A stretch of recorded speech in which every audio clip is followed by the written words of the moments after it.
It's out at the same time. Just get a survey. Just use like Survey Monkey or whatever. I don't. You fuckers don't do surveys. Let me tell you, surveys are not the way to org. Anyways, who wants to recap of where we were last week? Right, I can't remember. Let's do individual threads again. Oh yeah, okay, go for it. Yeah. Individual friends. Yeah, individual friends. Right. Rurak and H'rafn were up in the north, trying to just collect what they could of Muir's remains. H'rafn had spied somebody with bright golden yellow eyes looking at us. We were hearing the ticking sound in our heads get louder and louder, so once enough time had passed and we gathered everything we could of Muir, we teleported back to Meriden. And there we had some conversations with the priests. There was the priest Ezekiel. Is that Jake? Right, Jake? Yes, I think it was. Was that dude? Yep. And he had maybe not suggested to Rek, but had certainly brought up to Rek that it might be possible to attach a soul to another vessel as a sort of route of bringing Muir back, perhaps. So now H'rafn and Rurak are in Meriden and are going to head towards the Artificers to see if that is possible. Mm-hmm, yeah. And that was the Rurak and H'rafn thread, as far as I know. Lidda is in the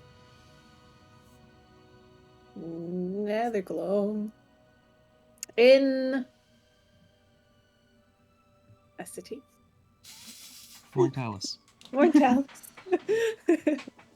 And was going to go and break out Malbryn. She was invisible. She raced through the streets trying to get to this big ass building. She ran into some people. She blew her cover. She kept going.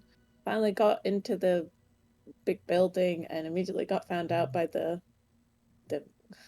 I don't know if she's the queen. She's just some incredible lady. And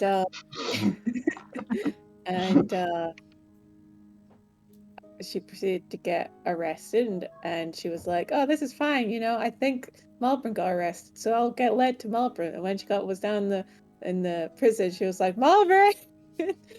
I didn't hear anything, and then got locked up. So now she's just arrested, and it's like, oh fuck, I've really ballsed this one up. And that was that.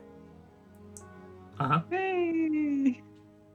The scale last week was Skill Squad. going back to our old hideout because we fucked the new one almost immediately. Mm-hmm. I think within 5 minutes. Maybe had a couple of hands in first. Secured it, and while securing it, looking out the window, saw yellow eyes. This time decided to chase them down. Found out it was a member of the Kraken's cult. Asked him a few questions, and then let him go, and returned to the others in the warehouse. Yeah, it's about the size of it. What was Muir up to last week? Fucking dead, bro! Whoop whoop! Yeah, so Muir's sand. That's what everyone else was up to. So, oh gosh, where are we gonna start first, pals? Let's start. Let's start proceedings off. So Muir, Yeah. you are dead. You got Yeah. turned to sand. You see this flash of gold. You don't know you're turned to sand. You see this flash of gold, and then you kind of there's your eyes flare with gold, and then as though there's a kind of blinding light, and as it slowly decays, you find that you are in another place. You're in like this large temple sort of a space. there is no ceiling. There's just like you see like stars and nebulae kind of wheeling above you where you'd expect the ceiling to be. This place doesn't really have walls. It maybe has walls. It's kind of there's sort of there both is and isn't walls. It's kind of weird, but there are these large like alabaster columns, and in kind of there's like a column here and a column here, and then in between each column, you can kind of see like images or windows into various kind of spaces.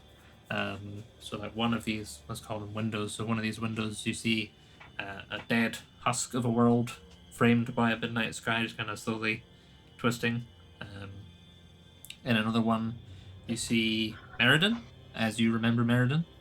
In another one, you see Mar. You see your parents' farm, but you see it before they built the new barn. So it's kind of like an older version of your parents' farm. In this other one, you can see there's like this huge, like, you wouldn't know what a Star Destroyer is, but it kind of looks like a Star Destroyer. But it's made out of like this like black alloy of metal of some form, and there's these teal fires kind of burning, or teal lights illuminating sections of its hull, and it's hovering above some patch of land and casting it in shadow. In another one, you see H'rafn and Rurak stood in the snow, looking kind of mournfully at this pile of golden sand. And there's this sword that you recognize impaled through it. And you see also in that window, that lying next to that pile of sand, is your arm. And you realize that you don't have your arm. Your arm's not with you right now. What about my leg? You still got your leg. Oh. It's just the arm's not there. And you can see also that these scenes are kind of animating in real time. Like you kind of watch, like, you can see like in the H'rafn and Rurak one that, as time passes, they kind of stoop down and they're kind of scooping the sand into some kind of like an urn or something. I'm not sure what the receptacle actually was. I don't remember. Some kind of receptacle. And at the far end of the room, kind of directly ahead of where you kind of were facing when you first arrive, there's this throne, and there's a woman sitting on the throne. She's got like long kind of golden hair, and she's got 2 eyes here and 1 eye in the middle of her forehead. And she has this kind of sort of uncanny valley quality to her. Like, she looks pretty human, but you're like, that doesn't really look like a real human in some way. Like, there's something unnatural about her. Not in like a sinister way, just in like a obfuscatory way. And as you kind of turn and look at her, she says, Muir Kelly, I was not expecting to see you so soon. Or are you late?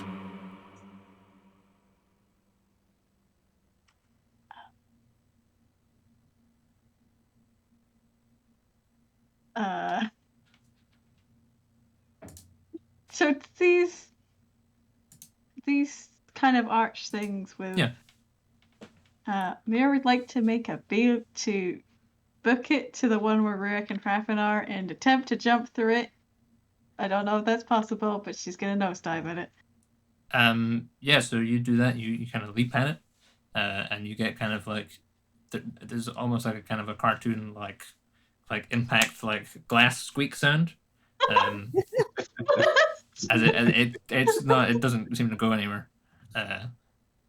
And the woman on the throne is kind of watching you, kind of somewhat amused.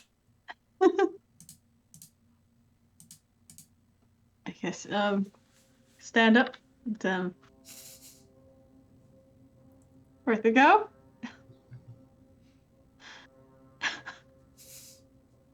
She kind of Don't know what to say.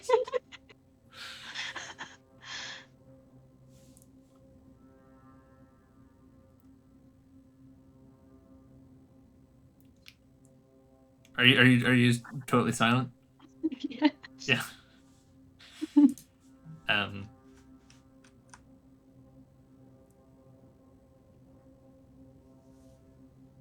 I imagine events are somewhat overwhelming for you. Yeah, a little bit. You could say that. Am I dead? I don't. I remember jumping from a tree. Yes, you are. Ah.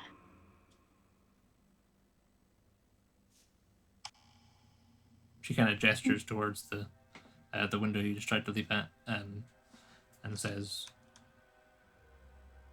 What you see is all that remains of your mortal form. I mean, Rurak's pretty good at this sort of stuff. I'm sure I'll be back in a couple hours. You know, he's done it before, twice in fact. You know, it's this feels weirder than all the other times. I would imagine so.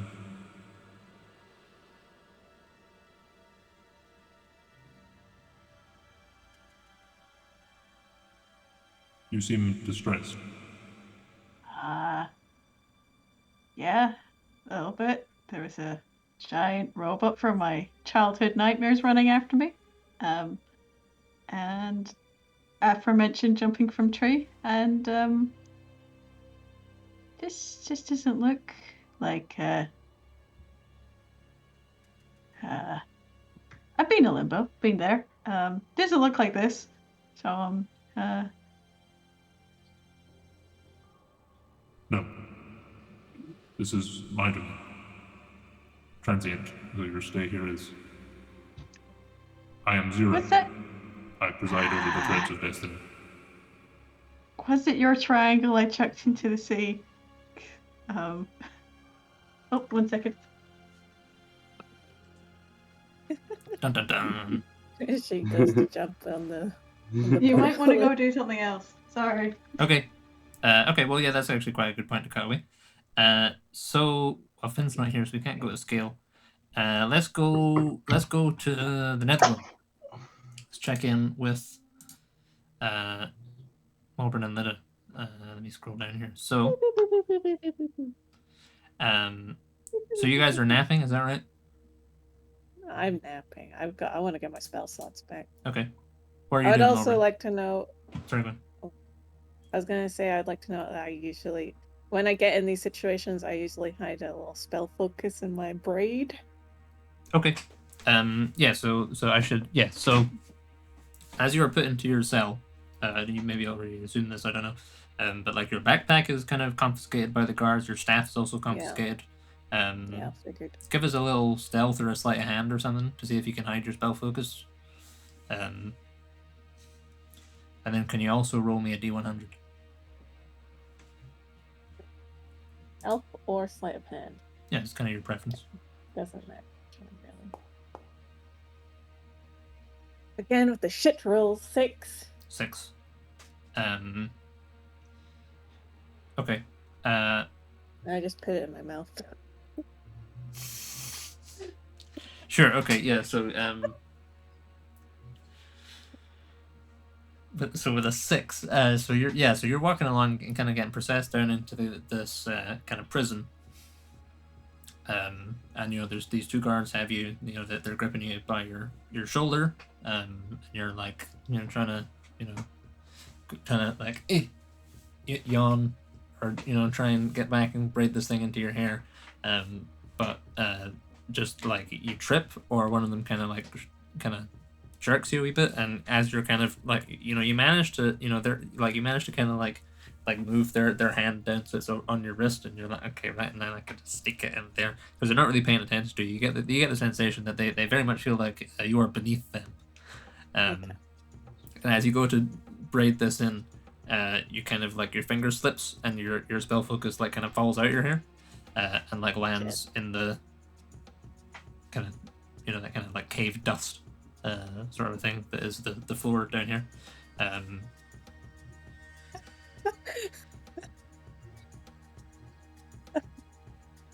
And I mean, so they notice that. What kind of a spell focus is it? I don't remember actually. I always just think of it as like a smooth, shiny, like pebble gem type thing. Okay, sure. So it's but- like some kind of a crystally guy. yeah. All right. Yeah. So yeah, this falls in the dirt, and then one of them notices, and kind of nudges the other one, and then picks the spell focus up, and then Oh damn it! I was pockets it. I was gonna say. I was Like he gonna kinda, like, continue evaluates on it. my stupid plan. Uh, You don't want that. You don't know where it's been. they look at you as if they don't understand what you're saying. Shit. And then they kind of like knee you in the. I mean, you know, they attempt to knee you in the small of your back, but because of your height, they kneel you like in the back of your neck, and kind of like shove you forward. Shit. And they don't, you know, there is no mention of the fact that, you know, of the what you tried to do or anything. It's just that dude has now stolen your freaking spell focus. And then because of that, they're gonna bind your hands. They don't have manacles that fit I you, thought so they were already. they had restrained you. They didn't have manacles to fit you, so they're not gonna, you know, they can't manacle you, but they do. They like tie your Right. wrists with like rope. Hang on a second. If we're going this far, then we gotta try something. Okay.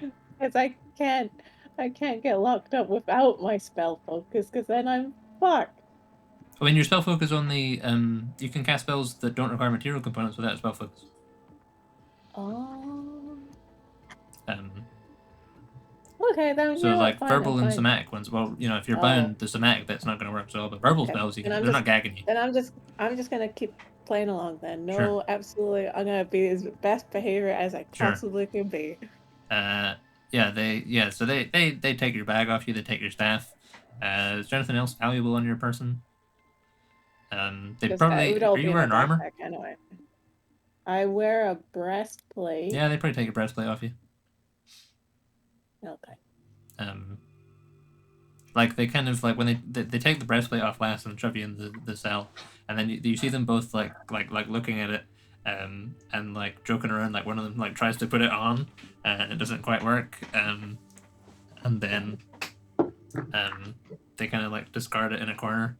And then use it as an armband. Yeah, and then they leave, and it's just you. There's a jailer that comes in, you know, like and kind of patrols, kind of very, you know, every like 10 minutes. I mean, he seems to have some kind of circuit that he runs. But otherwise, yeah, they throw you in a cell, lock the door, and leave you to your own devices. In that case, I will figure out that routine that he's on, and then I will sleep. Okay, give us an intelligence check. Did you want me to roll a D100 or something? That was to see if they were going to bind you. Oh. But then they bound you anyways because you tried to hide something. What was it? Or give it investigation. Investigation. Let's go investigation. All over the place. 21. 21. I'm good at that. Yeah, so you certainly get an idea of how often, you know, he comes on a very, very set rota, and like, you know, you work out that like based on the speed he walks at, you get a rough ballpark of how big the dungeons are. They seem to be relatively extensive, because he comes back every like 20 minutes. So it's, you know, it's like a mile circuit that he's walking clearly, or, you know, half a mile to a mile, depending if he takes a break or something, or stops to talk to people. There's a wee bit of like wiggle room on it, but you get, you know, a rough idea of how wide his circuit is. And certainly, yeah, it seems to be, once he comes, then he goes away again. It's about 20 minutes before he comes back, and then you're just having a nap, right? Yeah. Okay. Meanwhile, Malbryn, what are you up to?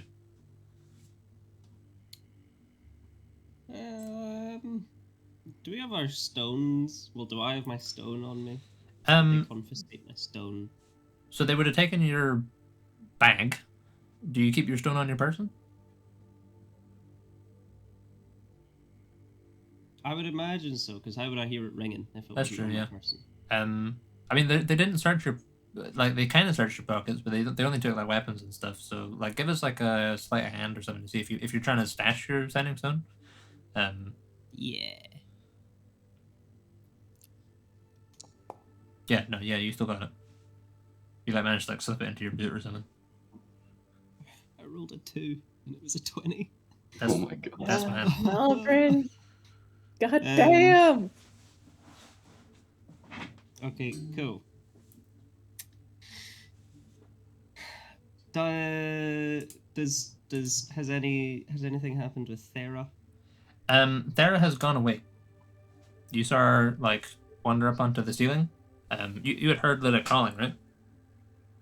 Yes. Yeah. So yeah, sometime after Lidda started yelling, Thera did kind of wind her way up onto the ceiling and then disappeared off into the greater dungeons for some end. I think that's after I was like, "Yo, Yeah. spider lady." Yeah, cool. Titties. Okay. Hey, yeah. Hey. Hold on, I need to take care of some business. Let me just. Hey. There it is. Okay. When we send, it's like we talk in our heads, right? We never really clarified it. I'm good. Yeah, sure. We never clarified it, so let's rule in your favor here. Cool. There's maybe a certain amount of would whispering. Yeah. I would like to send, which I imagine goes to everyone. Yeah. However, we're all only Lid is on my plane. Yeah. So I think only Lid is on my plane anyway. But I would like to direct it to Lid. Wait, do me and Lidda have her own one? Maybe? Or is that made up? I think you I might have made one for some. I can't remember. I feel Did you like I not may make have one? done that. Yeah, I feel like you made one so that you could keep tabs on that lady from the Dragon's Lair. Yeah. Oh yeah. Yeah. Yeah? It sounds like something Lidda would do. I feel like there was Not definitely because some it's discussion convenient. of sending stones related to that lady and keeping an eye on her. Were you not going to have Malbryn keep an eye on her? Because you were going on a hiatus at that point, so Yeah, Malbryn was going to keep an eye on her and you were going to check in. Because I was pretty sure she was going to double cross us because she was being a bitch. Yeah. Alright, well, if we do have a private stone, then I would use that. Sure. I don't know if we do. The main thing is, do I have the stone on me? Yeah, which I don't know, so I'd be making the call anyway. Mm-hmm. But I heard Lidda, so I would like to send to Lidda and say hello.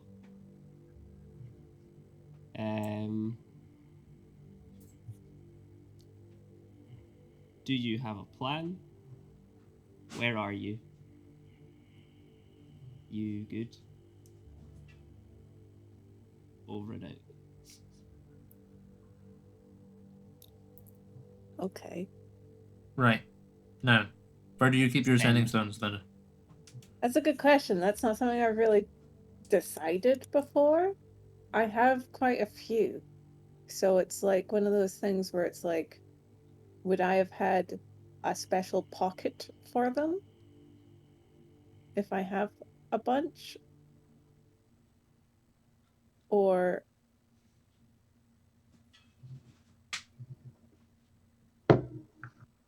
I don't know. Okay. Can we make it like a dice roll whether I have it or not? Because I don't want to just say yes, I have it. Yeah, all right. Give us a D100. Let's say there's Malbryn's going on a specific stone, so let's say there's like a 30% chance you got that stone. I assume like the group stone you keep more on hand. I don't know if you guys have ever used that one before, so yeah, give us a D100.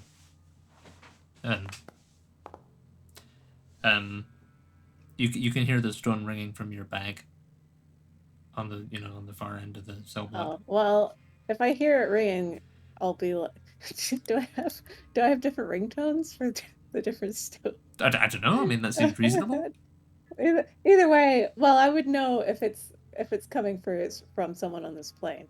So I'll know it's Malbryn. In which case I'll be like, shit, I don't have it, and then I'll be like, oh wait, I can cast that, and I'll cast sending to Malbryn. I Sure. guess.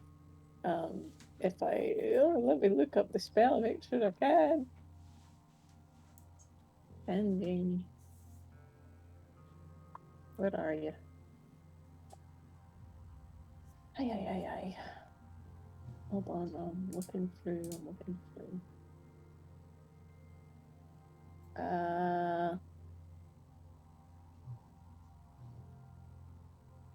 It needs material components, so I cannot. Yeah. I cannot cast it.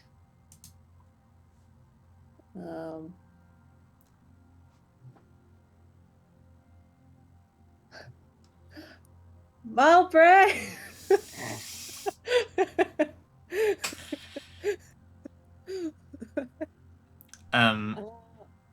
I don't know if you can hear me, but it's all good. I'm going to take a nap, and it's gonna be fine. Can you give us a perception check, Malbryn? As you finish up If you're here. Sorry, go on. No, that's it. Okay. As you finish up your shout, like you're in one cell of in a block, and there are other people in the block, and there's a certain amount of like one of them, like this like one of the four-eyed dark elves, like one of the wee golem guys, like kind of hisses at you through the bars. Oh. Sorry, mate. Kind of goes and lies down. Make some kind of weird gesture at you that feels like it's probably rude. What's he gonna do? He's fucking locked up. I'm not. I've had a long day. Do I hear a reply? I got to 21. 21. Yeah, you definitely you hear that it's very faint, but it's kind of nighttime now, so everyone's kind of bedding down anyway. So you kind of it's quite quiet, and you hear this kind of very distant, echoey voice of Lidda. I'll shout back. Okay. I don't think Malbryn has ever shouted before. Sure. So. Like her voice maybe breaks a wee bit or something. Yeah. Sure. Alright, well, yeah, you can probably hear that as well, Lidda. So are you guys just bedding down for the night? Yeah, I would like to get my spell slots back before I try and break out.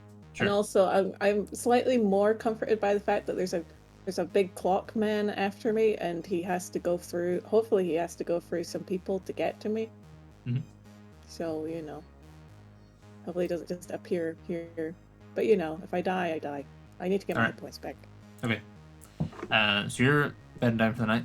The other thing that happens overnight of note for you, Malbryn, is as you're kind of trancing or whatever, I suppose, as an elf, you hear a little voice in your head from Big Mama Spider. She says, "Oh dear, my little spider's caught in someone else's web. Whatever is she going to do? I trusted you with my mantle. You're not going to let her just take it from you, are you? Perhaps you're not as special as I hoped."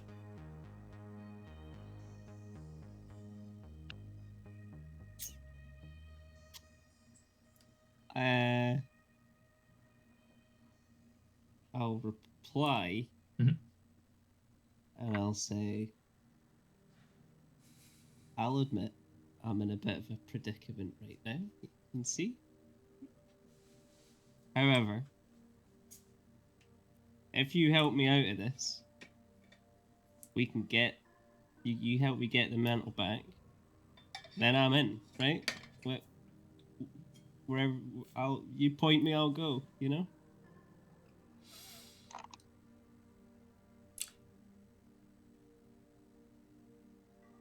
She's an old boot anyway. Come on, help us out. Interesting. And then that's all you hear. You get the sensation that like the door is closed. Nice. But yeah, you guys otherwise just spending the night? Yeah. Cool. Okay. So H'rafn and Rurak, my understanding was that you were also just kind of spending the night in Meriden. Is that right? I believe so. Yes. Yes. So the next notable thing that happens for our ragtag bunch then is back on scale. Narinn and Zorgar, I assume you wake up a little bit before dawn, ready for your dawn meeting with the head of the Green Fangs. Unless you have other plans. No. Okay. Now, how much do you guys remember of the establishment for the Green Fang arrangement? We're meeting at the Atlas. Yes? To meet the big boss. Mm-hmm. That's about all I remember. Okay. The only other thing, that's basically right. You're meeting them at dawn, at that restaurant. But the other thing was that they were quite specific about the fact that only one of you should come. Right, yeah. Also, when you kind of wake up, Morntalos feels a bit more peppy than normal, and he says, "Servant, are there any more of those golden things? I feel rather invigorated after crushing that one." This can't be good. And he's got a new ability because he's killed one of those dudes. Oh. Holy shit! Hang on. Okay. This can't be good, he says. This The is good. collectibles. So I'll put Chivos. it in the wee chat.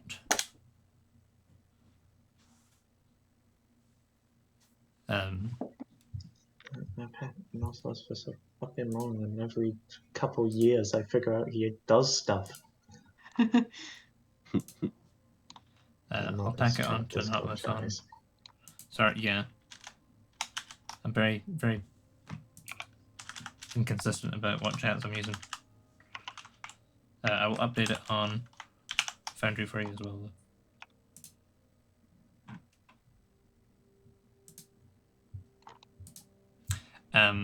But yeah, otherwise, yeah, you guys both wake up, and yeah, I suppose it would be time to decide who is going to go and have the meeting, if indeed you're going to obey that directive to only have one of you, or if you're not going to obey that, or what your kind of general plan is.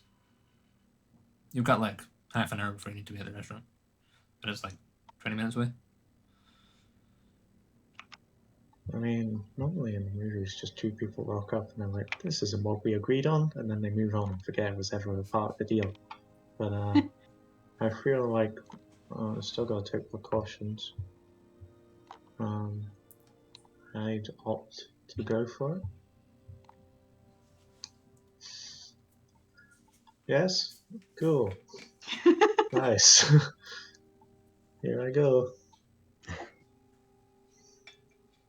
But my mic was muted, I was talking.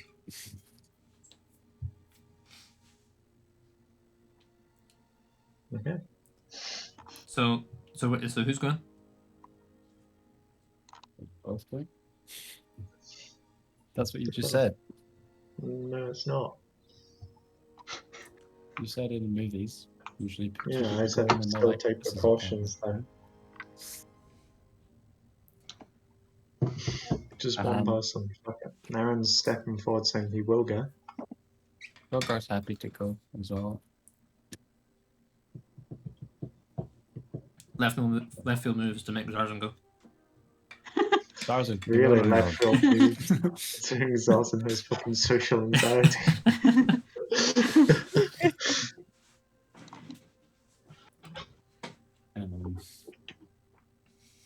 Let's just flip a coin for it. Can do, sure. My one argument would be Narinn. I have slightly more experience dealing with the underbelly of society. Sure. But Yeah, if you you can want to go flip for a that. coin, Do you guys remember why you're meeting the green dudes? No. there was honestly, something no. to do with they discovered we were in Ormond. No, the answer is no. Okay, so you remember you had the book that belongs to the person you're going to meet? Yes, that was And it. part of the Yeah. thing was that you're going to trade the book back? And a copy of the book was supposed to be made, but I assume that hasn't Wait, happened, seeing oh. as people were. Oh, Hold on Muir's a second. dead. That's Wait. right. Didn't Muir have the book Yes, she did. and she's been turned to dust, Yes, Ah, yes. No. including Then you don't all have of the her book. possessions? That's So right. Why did Muir have the book? Wait, what Because did she was Muir making have? Because Muir she was making a copy. of the book. But we did say we were keeping it in the pocket dimension as well. Oh shit. Can I Oh, reach I have into the the book. pocket? Is it there? Let's find out if it's there. Oh. Oh, I don't see how it Oh. Oh no. Assuming that yeah, because she was surely put- if she wasn't in the middle of doing it, it would Yeah, be it's in fine. there. It's in there. Hey, okay. Got the book. Fuck. It's But a little we don't bit. have a nervous for a copy, second. right? Yeah, Is it a it's little just bit it's worse just for the wear? book. Muir maybe has had the copy of the book, and that is no dust. So this is the one What were we source of trading the information. book for? You weren't clear on that with the dudes. They're just like, we want to have a trade. Good. I think your plan was to figure that out down the line. Okay, that's never a good plan. The plan is now always just wing it on the go. I thought you guys were wanting to have a better inn for your army to get into the town or something. Like I think they were not that going to sounds alert okay, anyone or anything. if memory serves me at all right, I think Narinn was trying to angle this towards getting I've forgotten the name of the clan. Their clan to side with us. Urus? We need to look over the PDF again. Vexir? Am I close? I'm saying nothing, man. There's Clan Orn, there's Clan Balin, there's Clan No. Suros, there's Clan No. Narad, there's Clan No. Keldref, there's Clan No. Ulrus, there's Clan Vexir, there's Clan Yes, Luminar, Vexir, that was it. and there's Clan Rakesh. It There was are Clan notes. Vexir. They're the green sneaky fuckers. Them's the ones. Yeah. See, I knew it was somewhere in there. In there? In there. Okay, time to go.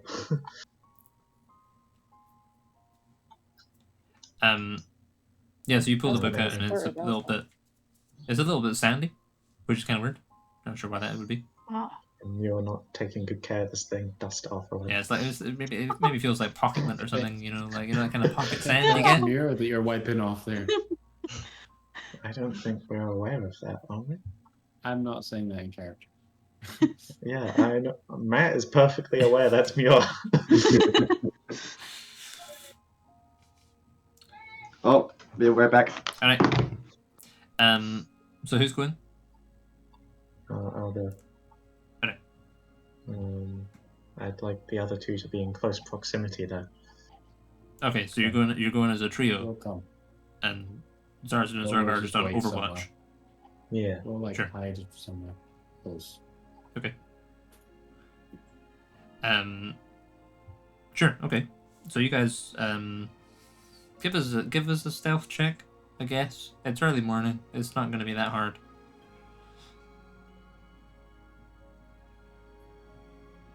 Well, 12. no, I said stealth. Stealth. I did Ooh, not roll it's not going to be that hard. Mm. Oh no. Ah, So I'm having a little issue here where for some reason, if I have it on that screen, the window isn't big enough to see the whole. Oh yeah, no, I don't think it's responsive, but only to a certain screen size. Yeah. 20. 20. Okay. God damn it, Zorgar. What is this Am I shit? rolling as well? yes. I mean, Am I there? You're hiding. if Zarzan's coming, then yeah, I guess go for it. It's not Zarzan's not. You would just be like an associate. Like no one really knows who Zarzan is, so Yeah, that's the way I like it. it's relatively safe to move around at the best of times. Well, just Yeah, give you're it that. fine. Yeah. So, I mean, what do you think a 2 looks like, Finn? trying to get to this restaurant. Are you guys going like armored with weapons and stuff? Yes. Yeah. Yeah. I guess so. Yeah. Yeah, I don't know. Maybe Zorgar like stops to get like breakfast or something on the way, or I don't know. Classic Zorgar move. Zorgar's just forgotten that we're fugitives and is just strolling down the street saying hello to everyone. Just walks into a Costa. Costa's here? That's all. I wouldn't go to Costa. They got Scosta. He's more of a Cafe Nero guy, isn't he? More of a Greg's guy. Starbucks fella. 2. Right. So I mean, yeah. So you guys head off to Atlas. And Narinn, I take it you got like hood up and stuff. Yeah. Yeah. Zarzan's walking around, not as a criminal, and so is avoiding any kind of notice. I guess Zorgar's just being kind of just, I don't know. He's a big dude. He draws a certain amount of attention anyways. He exudes a natural charisma, that makes him more noticeable. And I don't know, maybe he's just more charismatic in the morning. Like, he's got his auras and stuff. Maybe his auras are just stronger before dawn. And so as you're kind of walking down, like, no one accosts you, but you very much feel like there are eyes on you, like people are like opening windows and stuff as you go down the road. But you guys make it to Atlas without any issue. Can I establish something quickly with Zorgar? Sure. Go for it. I want you to hold on to the book. And while things are established, I'll then tell them that I need to signal you. And then when I signal you, you can put the book back in the pocket and I'll take the book out. Okay. So worst comes to worst, they capture or kill me. They don't have the book. Cool. Just remember that signal means book goes in pocket, because I feel if book doesn't go in pocket, that might also lead to my capture or death. Yes. You'll know the signal when you hear it. What's the signal? You'll know it. Yeah. You should tell me the signal. I think you should not rely on me maybe knowing the signal. It is critically important that when you hear the signal, you put the book in the thing. So I'm not going to tell you what the signal is. You'll know it. I don't know what the signal is. Why would I tell you what the signal is? Why do you need to know? It's critically important that you know it, though. Tell me the signal. What is it? What's the local bird noise? Maybe not local. Yeah, I'll just go for like mainland bird. I'm going to make an everyday sound. I'm going to make an everyday sound, and you'll know. You'll know when you hear it. I don't know it, but you'll they're just know like, it. can you give me the book? And you're just like, here's the book. They're going to have no context for the pocket dimension either. It's just going to make you making a bird noise. This guy's a bit weird. That is the plan. Well, the book, I've got the book right here. Hoot, hoot. Yeah, there we go.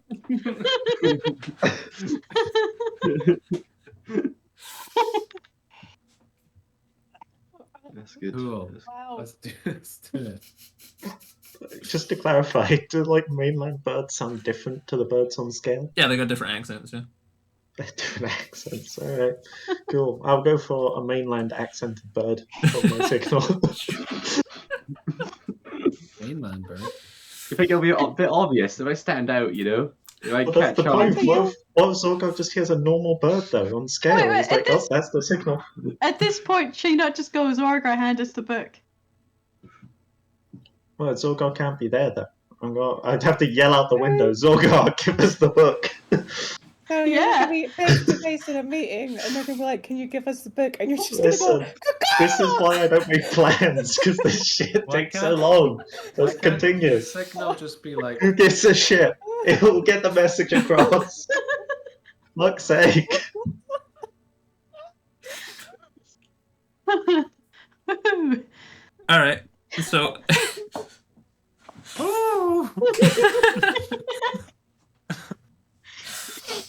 Yeah. Okay. So yeah. So you arrive at the restaurant. Are you guys splitting up before you get to the restaurant, or like what is your plan in terms of? Probably split up before. Zazen, you're a ranger, right? You're not wrong. Do you see like a building that would be advantageous to watch from? Seeing as Zazen is an option, right? You're not wrong. I know my employees. I'm glad you know me. I've not been Yeah. with you for like a year. What is it? You haven't. You're correct. You're right. I know me. We're all right here. I'll roll for it. Go for it. Yeah. Give us a perception probably or survival. I don't know. Pitch me on a skill. Huh? Picks on the skill. Yeah. Perception or survival. Yeah. What? I'm feeling pretty good perception wise. All right. Go for that then. Yeah. Sure. What a pitch. I got the job. Yeah. Yeah. So you know, like the restaurant is a high class restaurant, so it's kind of like it's sort of like a focal point on the street. So there are a number of buildings that would be suitable for kind of keeping an eye on it, but there's one kind of like the front door of the restaurant's here, and it's like just like southeast, so you can see who's going in the front, and kind of you feel pretty good about that roof. There's a nice like drain pipe that you could climb up to get up there. That roof. Cool. Maybe you could also do like the cool shoot an arrow, create a rope, zip line down when I'm in danger. What's the signal Maybe. for that? That'll be a parrot noise. That could be anything. Just talking with a parrot accent. Sure. You're going to be speaking English with a parrot accent. Yeah. Or whatever language common.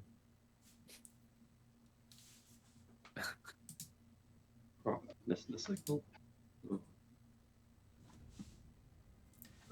Sure. Okay. So you guys are separating. You guys are going up to the rooftop. I think we can probably just say that you guys managed to get up onto the rooftop while Narren's going in. That seems reasonable. So yeah, Narren, you head up to the door, I guess. It's just there's nothing to suggest that it's open. In fact, you know, if it says opening hours, like you know. Actually, I don't think they wouldn't have listed opening hours. They don't really have time. But yeah, like the door's shut. Everything inside looks like it's closed. What do you do? I'll knock on the door. Sure. Yeah, a minute or so goes by, and then you hear footsteps approaching the door, and then the door opens, and there's a little Vexir guy there. He kind of like opens the door a crack, looks you up and down, and then like shuts the door, undoes a chain, and then opens it up properly. And he says, "You're here for the meeting?" Yeah. Have you got the bread rolls? I've got the bread rolls. Mm-hmm. I'll need to confiscate your weapons. I'm sure you You understand. can't do that. I'm afraid that's not negotiable. Okay, then tell your boss I left because you wouldn't let me enter with my weapons, and I'll keep the bread rolls and deliver them to someone else.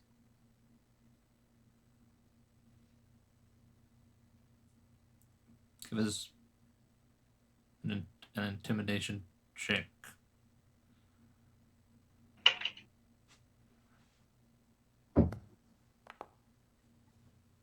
Scary enough? Slightly scary? 13. He says, "Wait here, I'll go talk to them." He shuts the door. How do you do a long night's rest in the character sheet? That's a good question. So there's L rest under hit dice, I think.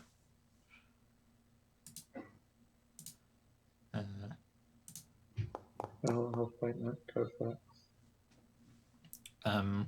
Yeah, a couple minutes go by. You're still standing here on the street corner. Maybe feeling a wee bit exposed. And then the door opens again. And the guy says, "All right, you can come in. No funny business." Alright, thank you. And he shuts the door behind you, kind of leads you upstairs. You pass through the main body of the restaurant, and then you kind of go into through the kitchen, and then out through the kitchen, like another door in the back of the kitchen, and then up these stairs into what looks like a much kind of higher class section of the restaurant. And you get kind of led up into this room. Very opulently decorated. Like, you know, the east and western walls have these like big, like floor to ceiling drapes on them. You know, there's a tapestry on the back wall. There's a table in the center of the room with a big kind of tablecloth on it.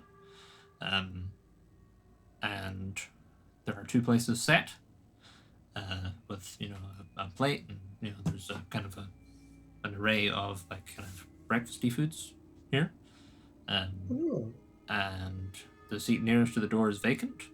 And in the seat furthest from the door, you see the woman that you had seen in the restaurant previously. Not the dude that Rurak had seen in the scrying. Sure.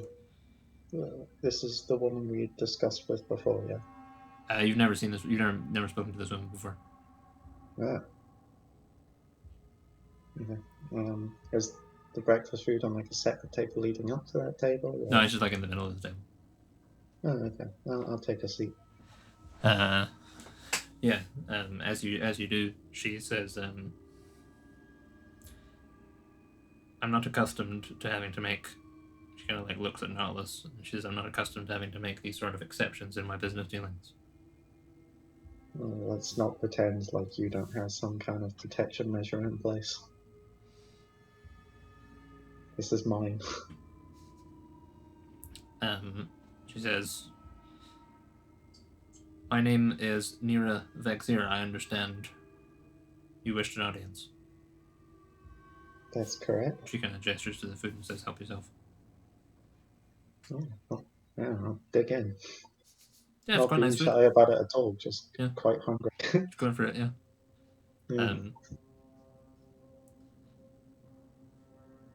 You can see she already has some food on her plate. 60 poison damage. Walk into a spider and eat all the food. Be a ballsy move to poison me right off the bat. She says, "Now, I understand you have something of mine in your possession. I'd like some proof of that before we proceed any further." Okay, I'm prepared for this. Are there any windows in here, may I ask? There's a window at the far end, yeah. Like, kind of like behind her. Is it open? No, but it looks like a sash window that could be opened. It's like, it's quite a ways away, though. Like, Right, and it's very much on, like, her half of the room. We don't have to use the bread roll analogy anymore in discussing her, right? I can just say the book. We can speak freely.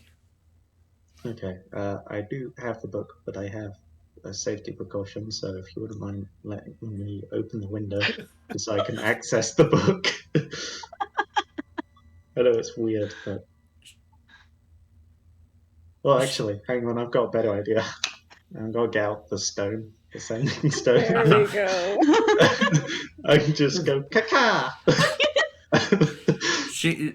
And then also follow that up with, it'll be back in a second, so that may be another caca later, but I'm going to have to take it back. Yeah. Okay.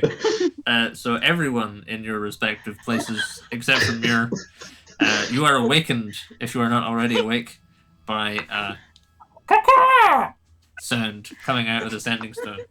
And Zorgar, you also obviously hear, it might be the signal. You're not really sure. The signal was never really established. I'm just gonna put the book into the Sure. Dimension. I'll pull the book out. So you kind of turn back from the stone, and this woman has just like her face is contorted in the most absolutely like confused way possible, and then you produce the book, and she's like, "We have a very unusual operating method." That's why I'm still alive after 2 deaths.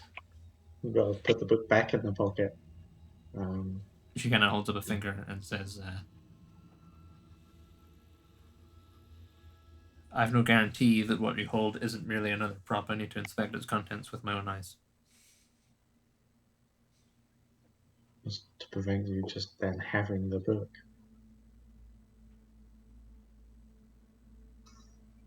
She kind of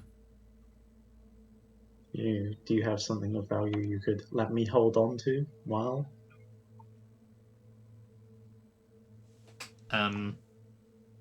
She looks confused. Give us a persuasion.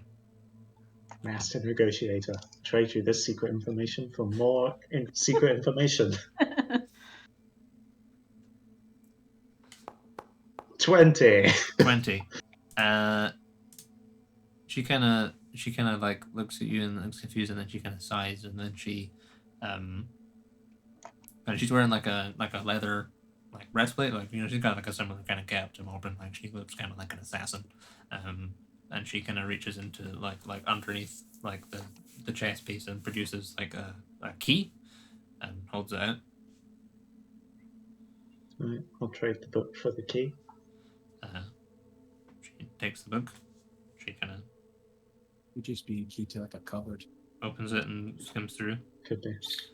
And then she kind of sets it in the middle of the table, and but she's like holding onto it and kind of looks as if she's expecting you to put the key back in the middle of the table as well. I'll put the key back in the middle of the table. She kind of releases both of them, and says, "Now, what is it you wished to discuss?" And so we'll switch over there. We'll go back, check in Meriden. So yeah, Rurak and H'rafn, your day maybe begins at approximately dawn, when your arse or your bag or wherever it is you keep your sending stone cacaws loudly at you. I don't remember setting that alarm, but it works, I guess. Okay.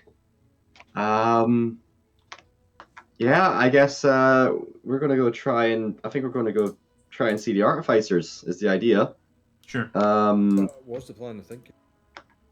Sorry? That was the plan, I think. Yes. I'd like to try and call Lidda. Look, mate. Bring. What do you say? Hey Lidda, I need some help getting in contact with that robo dude. What's he called? Animus. You don't hear back because I can't talk to you. Not Altius, but like really close. I swear. He's a robot. I forget what.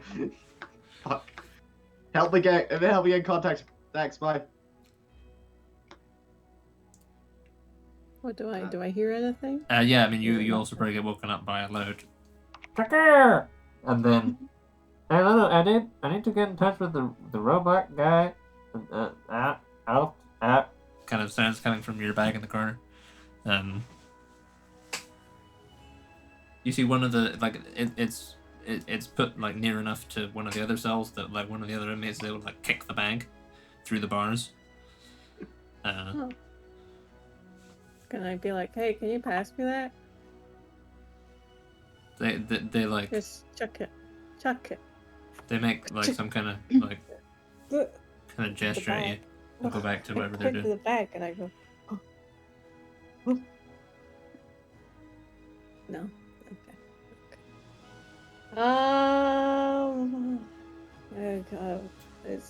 I'm in the middle of sleep. I'll attempt. Oh wait, I can't send in because I need to. Never mind, I can't do anything because I don't have my spell casting. All right. DC swing. All right. Spell casting. But wait. Do I not have a necklace that also doubles as spellcasting focus? I don't know. Do you? I have like a tar necklace that got given to me. Oh yeah, that would work for cleric spells. Saying it's not a cleric spell. Dang it. Oh, never mind then. Well, it's not a cleric spell for me. Like, it's not on my cleric list, so I don't think I could use that as a... Right? Yeah, I think you've only got first and second level cleric spells. Yeah. Makes sense. That makes sense.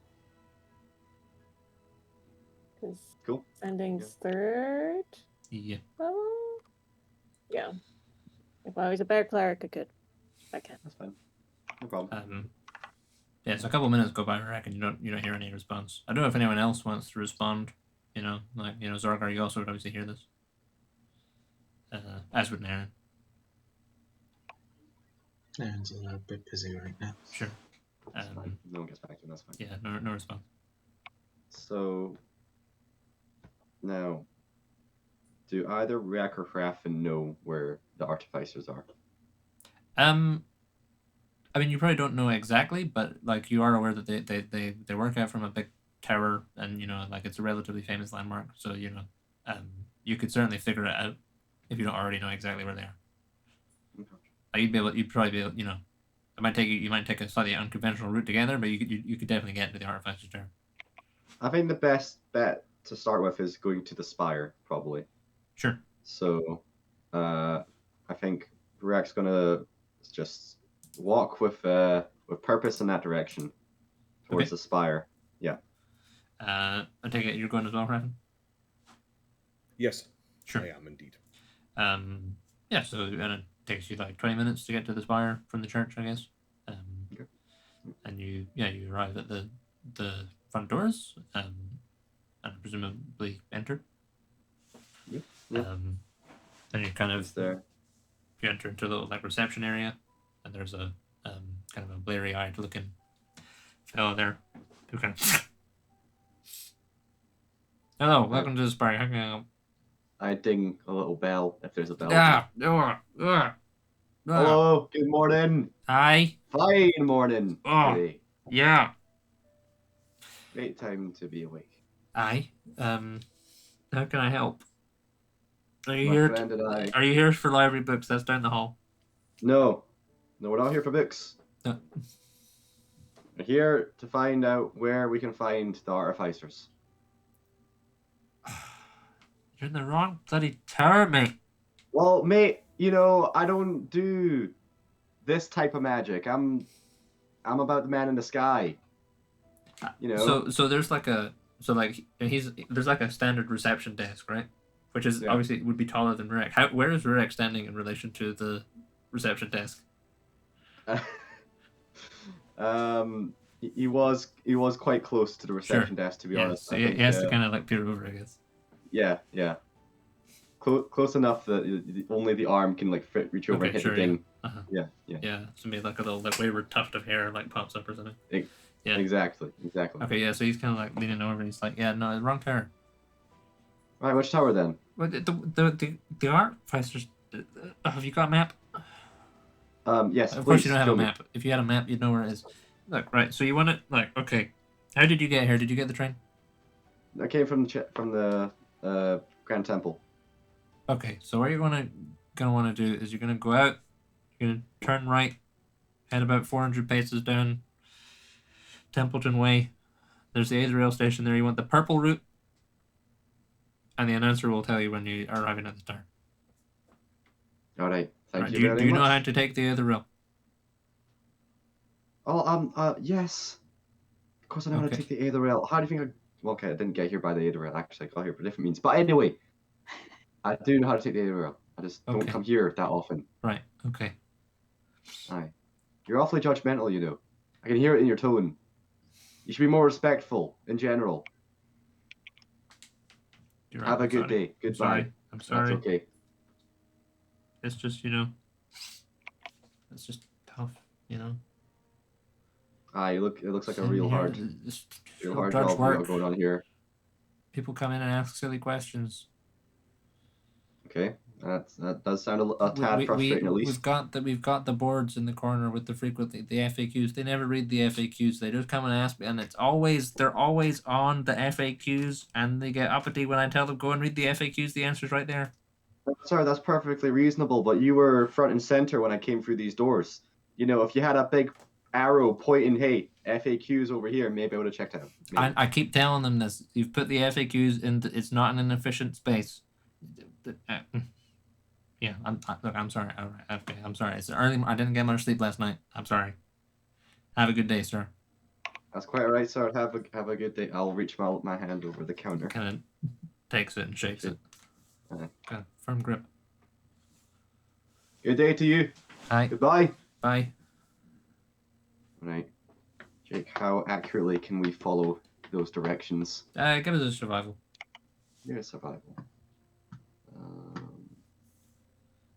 Hang about. Right. A little survival roll. There we go. Oh no. 8. Yeah, so what the dude failed to mention is that there are 2 streets that run totally parallel to one another. One called Temple Street and one called Templeton Street. And you're pretty sure he said Temple Street. Yeah. H'rafn, on the other hand, you're pretty sure he said Templeton Street. Templeton. Yeah. No. And they run in totally opposite directions. Templeton, I'm sure. That's Temple Street, H'rafn. That's what he said. I think Templeton. Is there a Temple Street? Yeah, like you're standing at it's like left is Temple Street, right is Templeton Street. H'rafn, it's clearly this way. It's Temple Street. I'm sure he said Templeton. Oh, I I've don't got know. those big elf ears, remember? I suppose. I mean, I couldn't hear him quite so well. Are you sure? Are you sure you're sure? I'm pretty sure. Pretty damn sure. Okay. Okay, but if it all goes awry, it's your responsibility. We can always go by and go down Temple Street. Okay. Okay. Jake, we're going to go down Templeton Street. Okay. Yeah, you managed to find your way onto the Aether. Okay. Okay. Taking the purple line. Yeah. Okay. Yeah. You jump on the purple line. It probably costs you at your point relatively insignificant amount of money. It's not really worth keeping track of it. And yeah, you guys take a seat on the train. It's kind of full of the hustle and bustle of early morning commuters, all in their they're in their, I guess their nice fancy robes and stuff. You see quite a lot of people with purple eyes on this carriage, kind of similar to Muir's, before she went all galactic. But yeah, you hop on the train, and you get off the train at it's like the announcer comes on and goes, next stop, artifact there. And then you see a lot of the dudes with the purple eyes with like kind of gather their like belongings together from they fold their papers and stuff like that, get ready to detrain. And the station cuts out basically. Sorry, go on. I think H'rafn, maybe we follow this crowd of folk that have the similar eyes to Muir. They might be going the way that we want to be going, I think. That seems like a good shout. Okay. Okay. Sure. Well, that crowd of people, they head towards the large, kind of relatively imposing tower. The top of it is glowing with this like kind of pulsating purple light that seems to kind of spill out. It's a little like Isengard, but not quite as evil and edgy.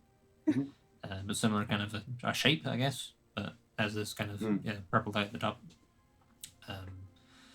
And this crowd of people, they all kind of go in through these front doors, and then if you're following them, also going through these front doors, you see them kind of filter out, up into staff-only doors and things like that, and kind of disappear into the tower itself. But there is a receptionist looking lady here, much more cheerful looking than the previous guy. She seems pretty bouncy on this morning, and she kind of sees you both standing there and waves and says, "Hi, can I help you?" Hello. Yes. We are I don't know. We want to try and find some information on some things. All right. Okay. I don't know if this is the right place to ask, but is this where Animus keeps residence? Oh no, no, sorry, sir. No, he's at no, the no. other. He's at the Spire. He's at the Spire. Oh, we were just there. That's Oh, fantastic. that's okay. a shame. I'm really sorry to. No, yeah, it's a it's awfully No, confusing, the city, isn't it? It is. It is quite. You know, people don't label things very well. I don't know. But okay, it's fine. We need some help. We need someone that can help us. All right. Well, for certain brands of help, you're in the right place. Otherwise, right. you probably want to go and talk to the guards How? or the accountants. Let's say if you can help us first. Okay. I don't want to. I'd love to help you. Trail of people trying to help and not helping. Anyway, we're trying to find a vessel, a animatronic body that could take a soul. Oh, okay. Let me have a look, sir, and see if we have anything Normal request. for that. And you see, she kind of like reaches down and pulls out like a big ledger. She flips it open. She looks at it and she goes,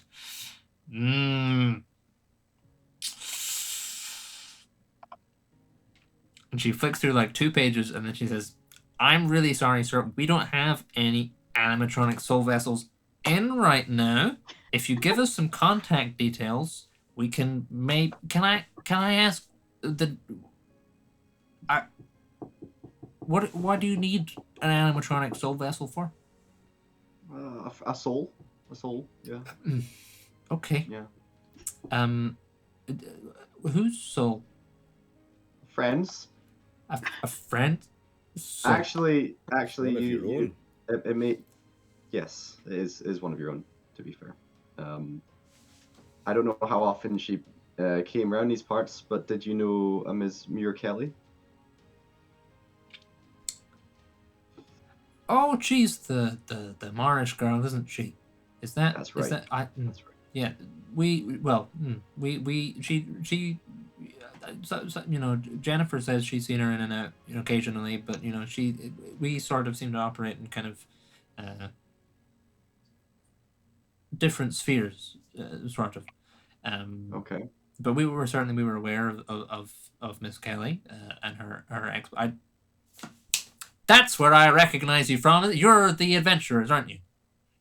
Yes, that's quite right. Right. Okay. That was bugging me. That was bugging me. I was like, who are they? I recognize them, but you know, in the drawings you're a little more muscular. Oh, you know of us then? You know. Well, I've heard.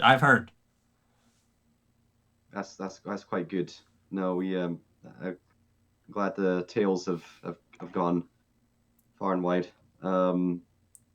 Yes, Muir is in a spot of trouble. Oh. That being that she no longer has a body. Right.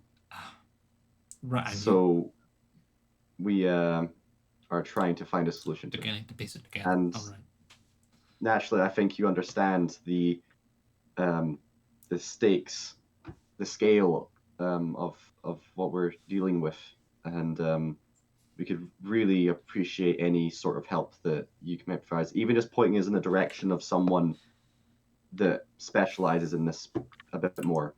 All right. Well, sir, a matter like that, if I'm picking up what you're putting down correctly, a matter like that is something for something for a high artificer to discuss with you. I can attempt to arrange an appointment with one, but they are relatively busy right now, what with the Grand Artificer's recent passing, so I'm afraid I can't guarantee when they'd be able to see you. Let me have a stone here and see what I can find out. She kind of pulls up this kind of like rock. She's like, That's copyright. It's trademarked. So that seems like a good place to cut away from Rurak and H'rafn. Let's go back to Muir. We missed a bit of Muir. So, yeah, Muir, we had left you off. What was your chat with her? I think I apologize for chucking her triangle in the sea. Yes. Yeah, and she says, where's the tunes gone?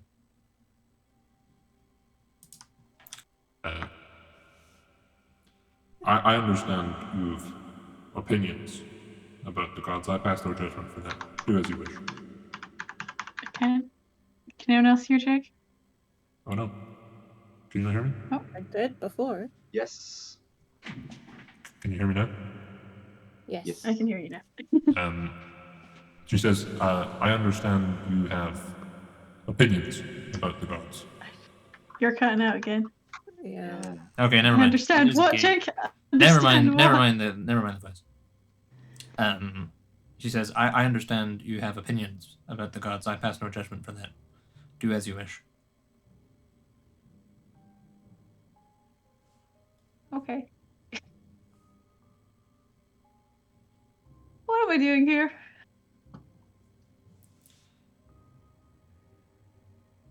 I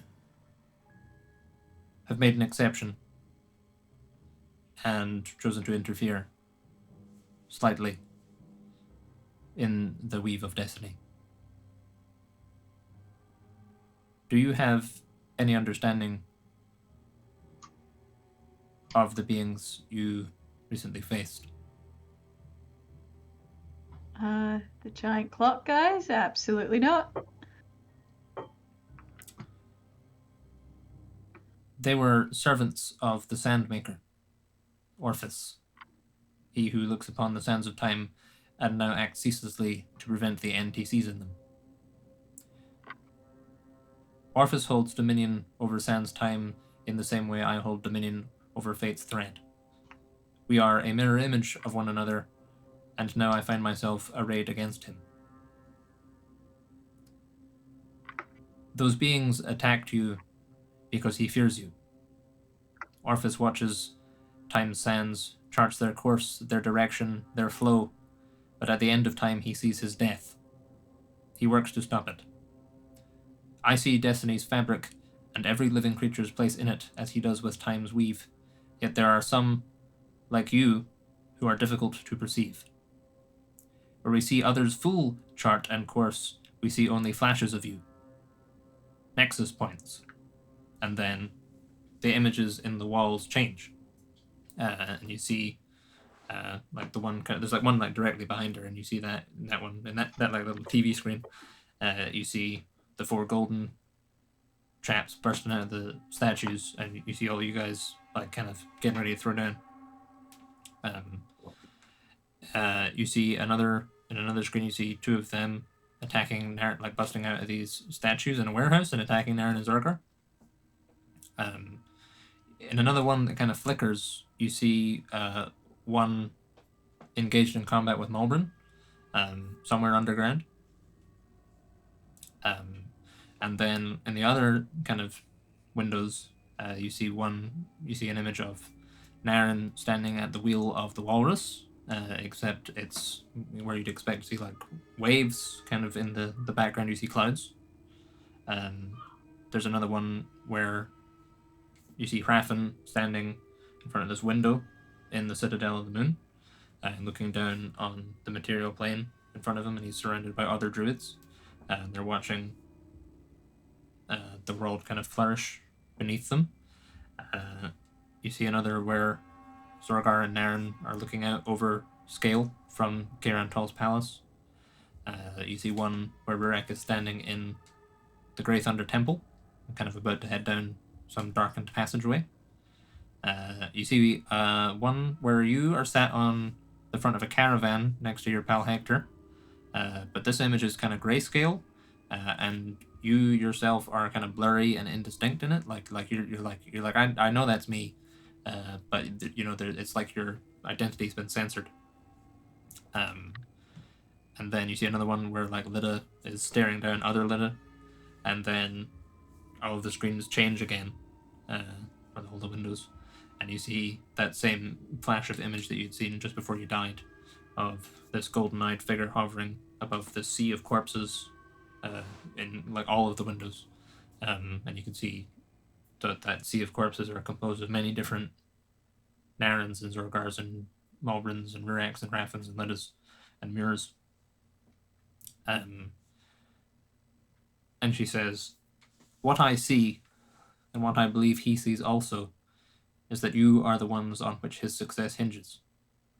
It is your fate, Muir Kelly, insofar as you have one, to stop the Sandmaker. He seeks his immortality, and to achieve it he will stop at nothing. Not until the heavens and plains are under his dominion will he rest."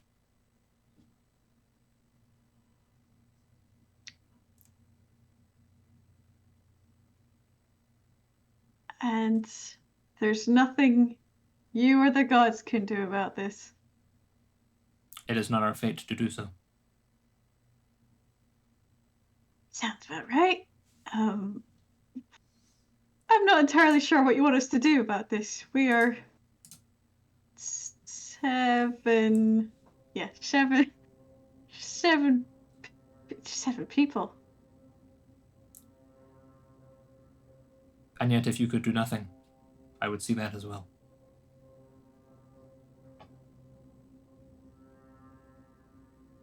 What do you want?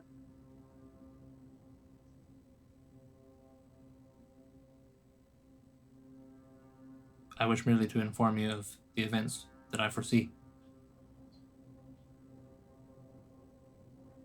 You may do with this knowledge what you wish.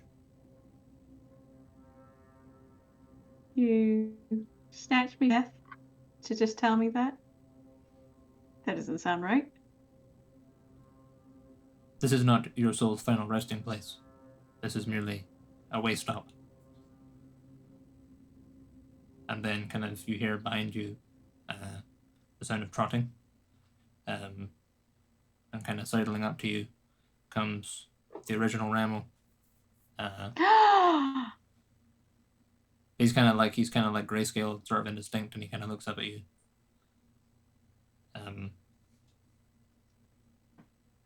And she says, "If your death is a transient state, as I believe it will be, when you return, you must protect the seals. They protect the cosmic balance, they protect the sanctity of your realm, hold the machinations of the most powerful planar entities at bay. Without them, the archdevils of Infernus, the Constants of Edict, the Lords of Change, your realm would be their battlefield for domination over the cosmos. Already, 3 of the seals lie shattered. You and your companions have played a part in their breaking, and now you must ensure the remaining number do not fail. Or Orpheus will succeed in his quest." And then Ramo takes your finger in his mouth, and he kind of leads you towards a door at the far end of the room. Follow. Give him a. Can I pet him? Is he? Yeah. Is he tangible? Ish. Give him There's a little- resistance there. It doesn't. You don't feel like his will doesn't feel right. Like it just you feel like there's matter there, but it doesn't. There's no texture to it. Give him a little ear scratch anyway. Sure.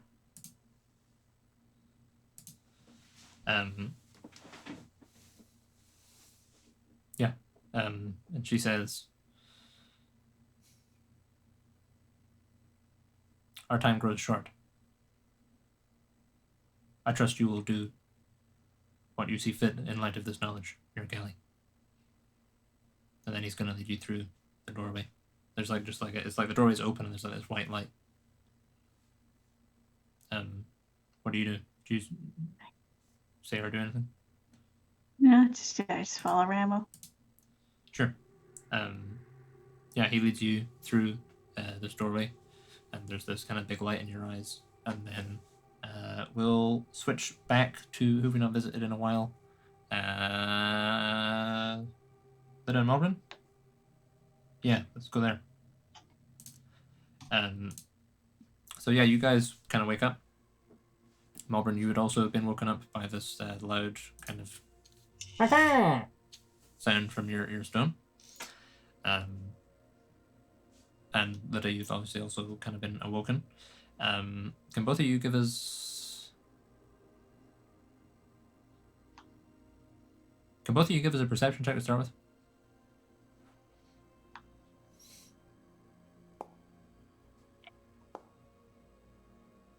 Funny. 15 and 20. Okay. So Malbryn, you can kind of notice, like, I don't know, the position you're in when you wake up. You can see that there is a thin line of spider silk along the ceiling now that wasn't there before, and that seems to kind of go out, through the bars of your cell, and then kind of continues along the ceiling, and then goes around some kind of corner. It's not like super noticeable, but once you've noticed it, you can definitely see that it's there. Lidda, you kind of wake up, and you kind of blink open, and there's a spider hovering like right here, like fucking 4 inches away from your face. Like a pretty big meaty spider as well.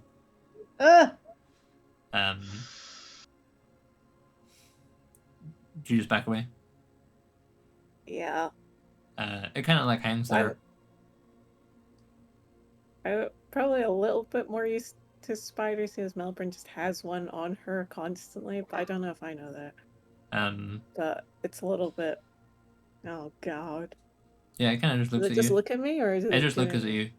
Like, if I move, does it, like, turn to look yeah, at me? it keeps eye contact, and then kind of, like... Mona Lisa. Insofar as it can, like up, and you can see that there is this spider silk along the ceiling that seems to... It sort of indicates some kind of path. Charlotte's Web.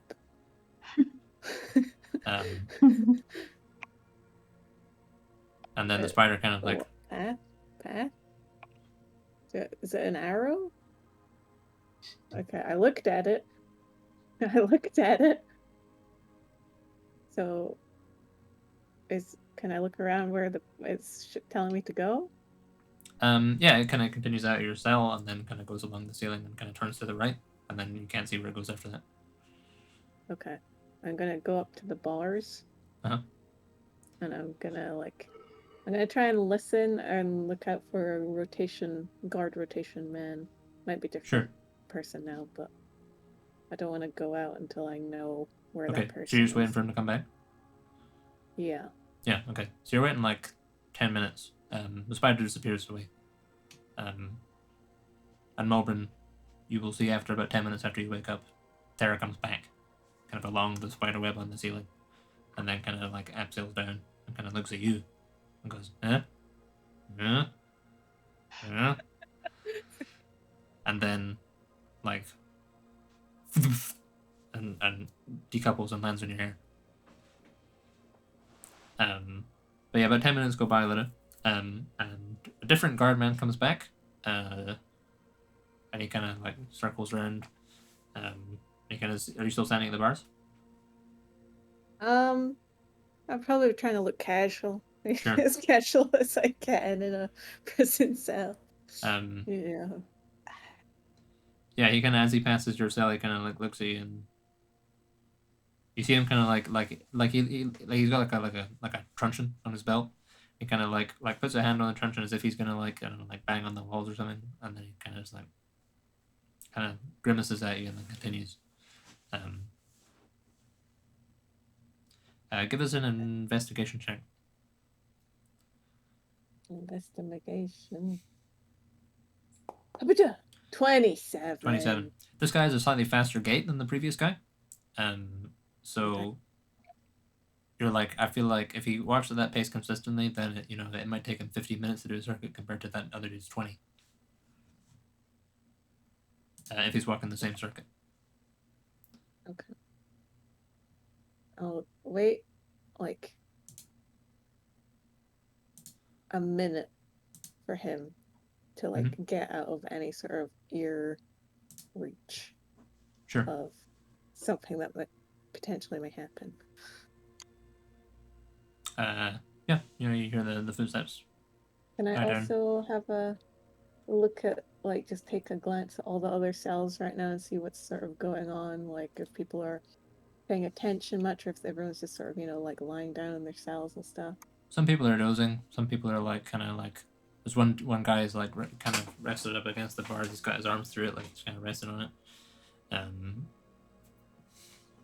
He's kind of like drumming on the bars absently, as if he's kind of waiting for something. Okay. Okay. There's one great spell that we were talking about earlier today that I can do with just verbal components, and that's Misty Step. So we're Misty Stepping out of this bad boy. Sure. Oh, I can't wait to tell him tomorrow. You're like level 14, aren't you? Yeah. Yep. Yeah. So you just Misty Step out. Yep. And now you're standing in the middle of the. Have a look at the web and be like, okay, and just start following it. Okay. I take it you're recovering like your bag and stuff. Yes, if Yeah. I can, yeah. Yeah, like your breastplate and your bag is here. You're not sure where your staff is. Balls. But like, you still feel like connected to it, so you're like, it must be around somewhere. Okay. Well, right. First off, I need to get Malbryn out. Okay. Is there any keys or anything? Up anywhere? Not hanging up. Or... As you kind of Misty Step out and like recover your, can you give us a dex save? Dex save. Ooh. 11. As you reach down to pick up your bag, like from out of the shadows, you don't have dark vision, do you? No. Yeah, from out of the shadows, like this kind of pale grey hand like latches onto your arm from the dude who had like kicked your bag, and he kind of like grasps your arm and like kind of like pulls you down and like looks you in the face, and then he kind of like gestures with his head towards the door to his cell. I don't have a key.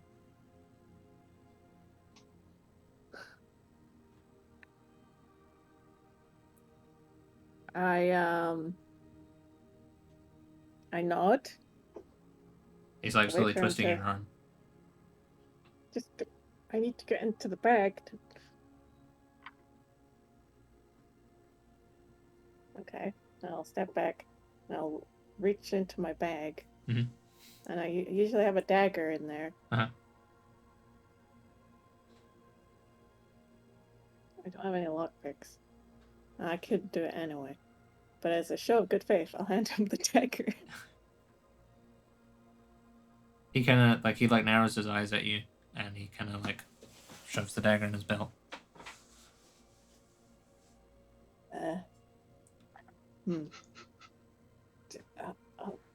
Peace.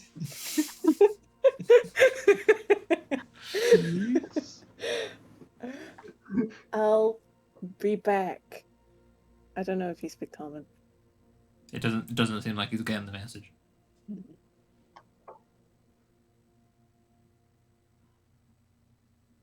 I'll be back. Start heading. Sure. I give him a dagger at least, even Yeah. if I'm not back. You'd probably be able to stab someone. Yes. Give a guy a shiv. Like a true hero. Listen, I would appreciate it. Stab yourself someone nice.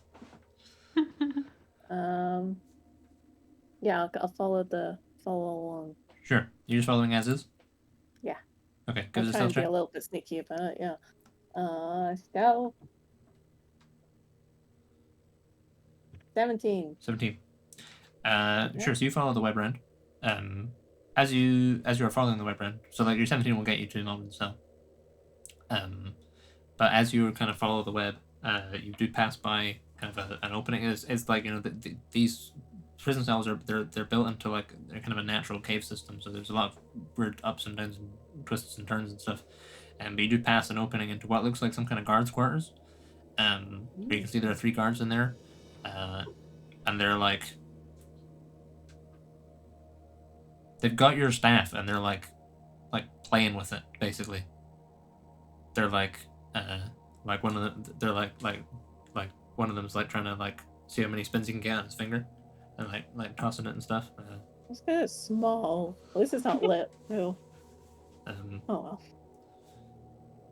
The other one's And like just- like holds upside down and watches all the coals pour out, and then there seems to be like way more coals in there than there should be, and it keeps kind of like, and some of the coals kind of like vanish. I just roll my eyes and keep going. Sure. But yeah, with your 17, you give us a perception check as well. Perception. 9. Okay, that's fine. Yeah. Yeah. So you get there. You find Malbryn's cell. Have you been doing anything for the past 20 minutes or so, Malbryn? So, I was going to say that if Malbryn didn't stash a lockpick or something, she'd be an absolutely terrible thief. However, I didn't say anything, so I don't know if she has. I mean, I feel like it's probably reasonable for you to have a lockpick, like an emergency lockpick somewhere. They didn't like super thoroughly search you. So like you maybe have like one like your emergency lockpick that's like in your boot or something. But it's like, you know, if it breaks or something, then you're fine. Yeah. And my stuff is like in the hall as well, except for like important things. Yeah, you can see your rucksack is kind of casually discarded in the corner. Any other mundane weapons you had, like your crossbow bolts and stuff, are also there. Your stones were put somewhere, and then they're no longer there once you've woken up. So you don't know where your stones are. Wait, they were put there and now they're not there? They were put like on like a table or something. Like they were within eyesight, and I think they were maybe put in like a little like evidence locker or something. And that locker that they were in is no longer there. Well, Oh, I your would like orchid to- stones? yeah. Ah, damn. What does that mean for me? That means It means you're really fucking hungry. Does it mean I'm really fucking hungry? Nah, not really. You have the sensation of being hungry. Yeah, and my armor class is lower. Yeah, it's Is like that one right? lower. I would like to try and open my door. Sure. Give us a sleight of hand check then.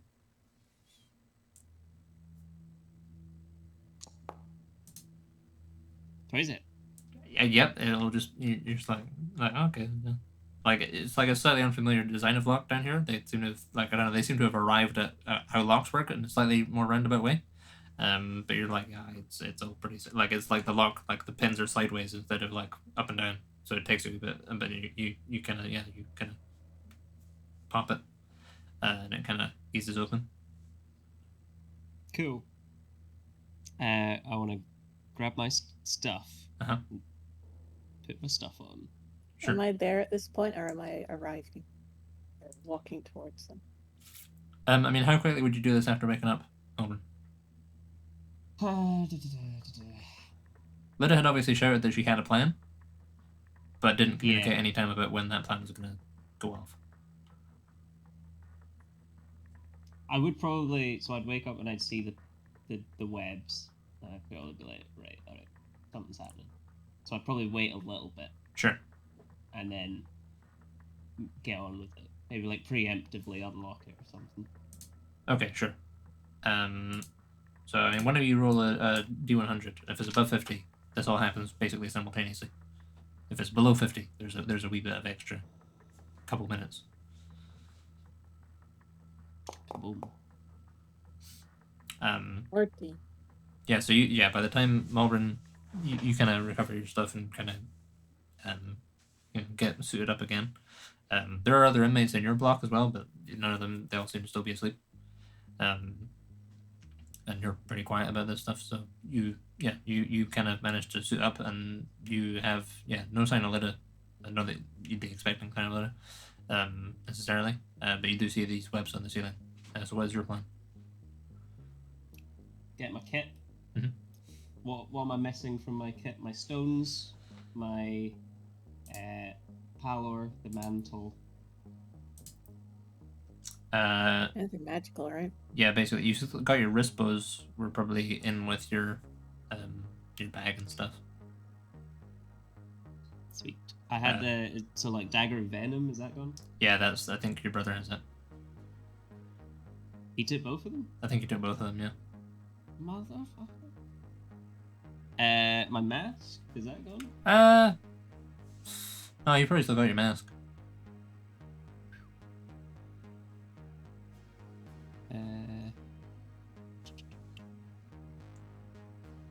Cool. That's probably it. Okay. I would start to make my way, follow the webs. Sure. Okay. So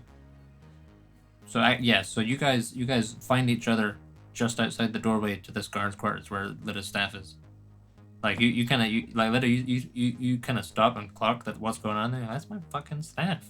And then Malbryn, you spot Lidda, I guess, would probably be how this goes. Oh. Hey!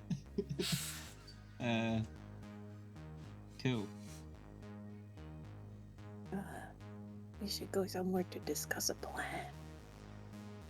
Right?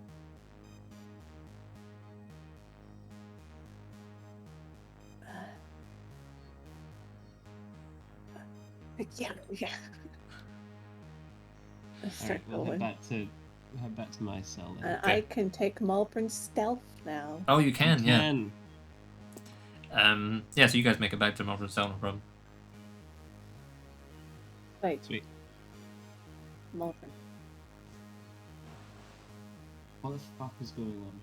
So, well, I mean, we're fine. We're already out of here, but we need to get shit back. We were in the north. Oh, And then I yeah, was I here. forgot you don't know. Okay. It's all fucked. It's Very different response. Muir's dead. We're trying to get that sorted so that she's not dead, as we do. Yeah, what was Rurak doing? I don't listen. He's trying to sort it out. It's all. I'm assuming it's all happening right now. I came down here to get you out because you got sent down here, and then after that, there was a big fight, and then a bunch of other dudes that aren't even to do with anything that happened, joined in on the fight. That's one of the ones that killed Muir. She seemed already afraid of them, so she's got beef with these guys. I don't know what they're from, but they also did something to Rurak as well, made him look slightly younger, which is a weird thing to do. That's quite nice.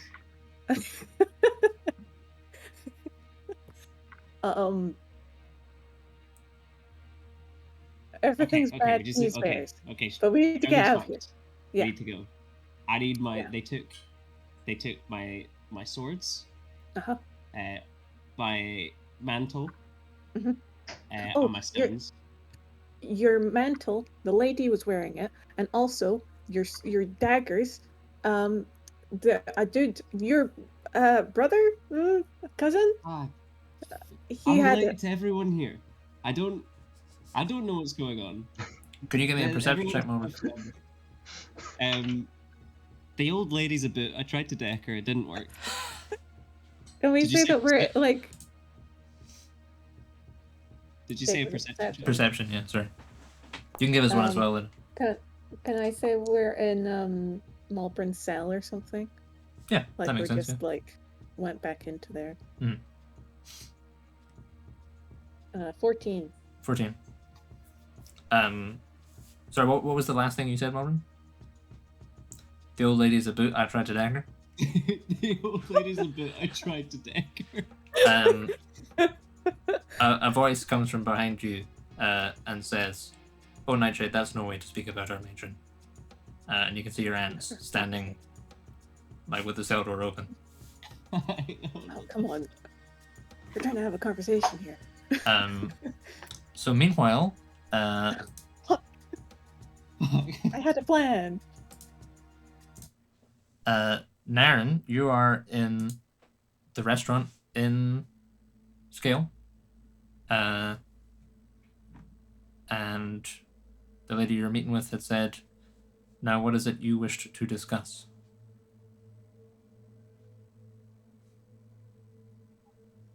Your allegiance to Valasar.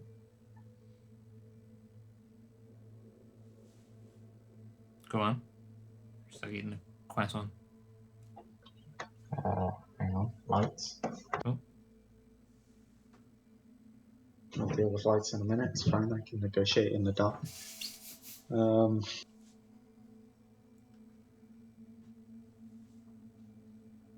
Are you loyal to Valasar, or just sticking with the side you believe is going to win? A little from column A, a little from column B.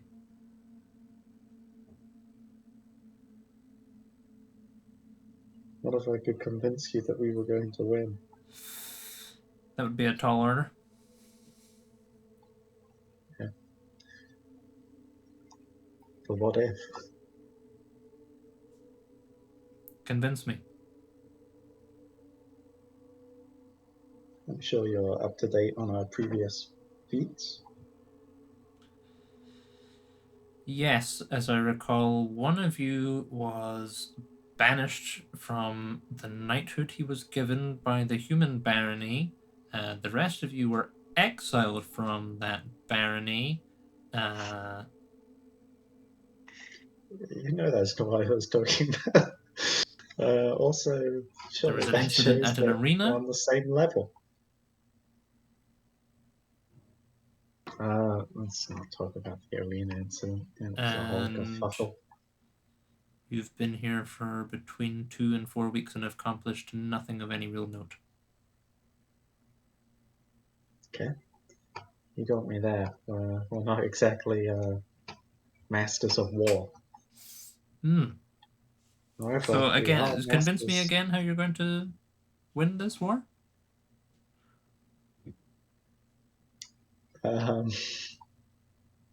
We may not be masters of war, but we are masters of accidentally completely destroying the situation. So my proposal is, sadly, if not enough of the clans align with us, Scale is going to end up in flames. Are you attempting Or to tentacles. blackmail the country? No, I'm just, different tactics for different people. This isn't how I approach the other clans who have sided with me. And those clans are? Nah. I'm sure you already know of one of them. But there's a surprising number of clans already backing me, so...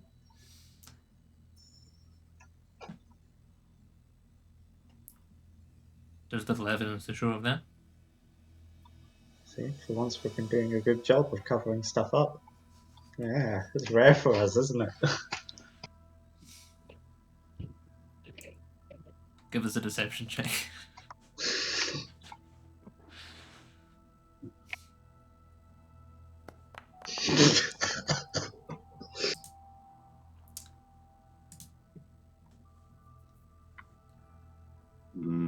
If we're going to have any kind of fruitful relationship here, it must be built on mutual trust. Okay, why don't you tell me what you want besides the book? And I'll lay out more of what I'm actually here for. I think I'm the one with the power in this situation. You first.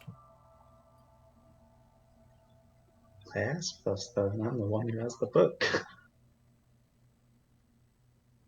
She kind of just slightly positions her hand on the table, slightly closer to the book.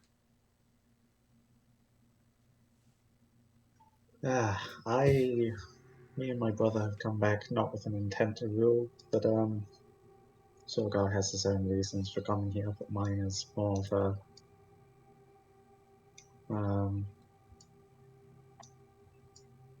of a freeing the people, claiming revenge, giving myself a name, a mixed bag.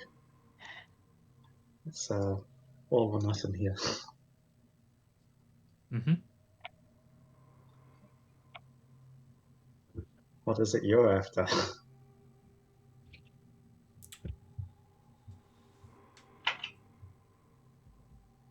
Um.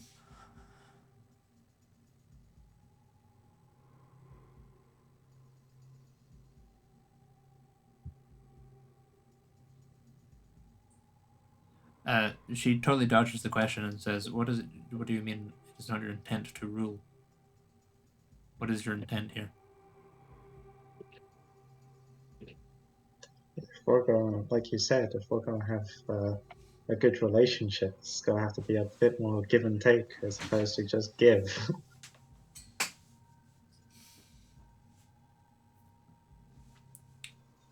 Um.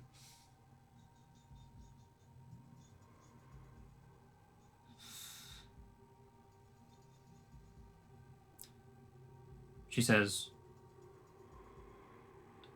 "My business is in information."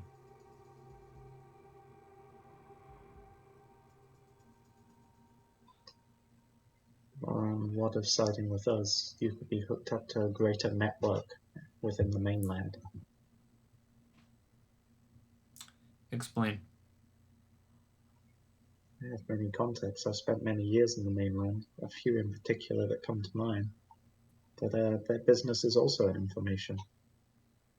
If you were aligned with us, you'd also have such allies.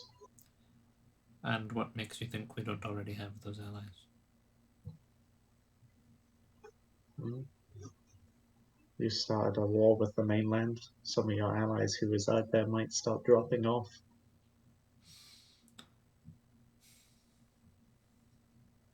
That is certainly true. But the war with the mainland has already begun. But it can be ended swiftly if Can we it? win here. How exactly will you end the war on the mainland as We have a ruler of good Scale? relation. We have a good relation with certain nations on the mainland. And what about the ones you don't have a good relationship with? It would be too great a force to go against for their hatred of us. That's interesting because, as I understand it, you have, at best, one nation on the mainland that is amicable towards you. I'd argue too, but still.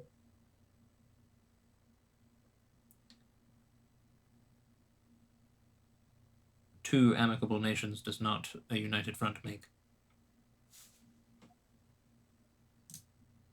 Just a quick sign up. How many nations are there altogether on the mainland? You got Five? the two different branches of elves. You got the three humans. You got the Baron Meriden, which is kind of his own thing, and you got the dwarves, and you got Mar. So there's 8. Okay. Numbers not looking as good as I thought.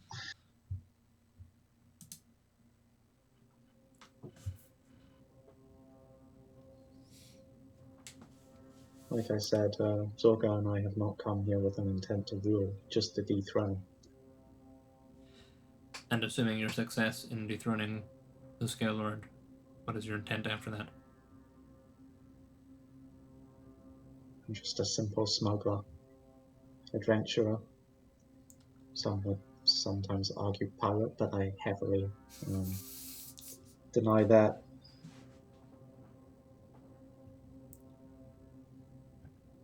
And so you will Go back to my livelihood with hopefully some, added benefits from scale, such as a more, safe house. So am I given to understand you are on our shores with this ragtag group of soldiers you consider to be an army purely on a mission of vengeance? Somewhat, yeah.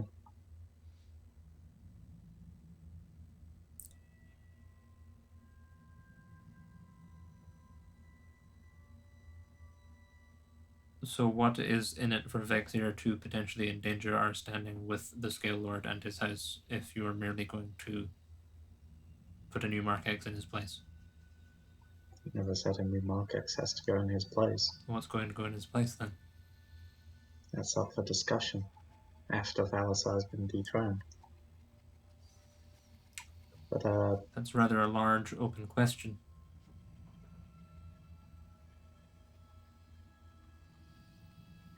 for one, what Vexia will gain from joining our side and risking the clan is not risking the secrets within that book being given out.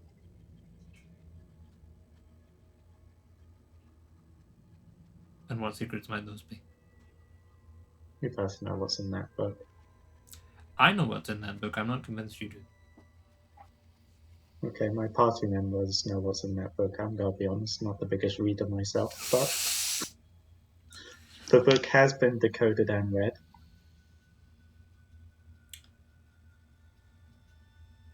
I see no reason to believe that. And don't believe it. If you walk away here without agreeing to anything, then you'll find out soon enough that it's true. And what is it you want me to agree to? Like I said, either join our side or maintain a neutral stance. A neutral stance in what? Stop the flow of information to Balasar. You can still continue with your normal duties, but stop updating him with the party's goings. Because I know you've sent many assassins after us in the past. Not my department, but yes. I understand that to be the case. You have also been the ones that have managed to track us the most and reveal our location. We have capable hands. All I'm asking is that you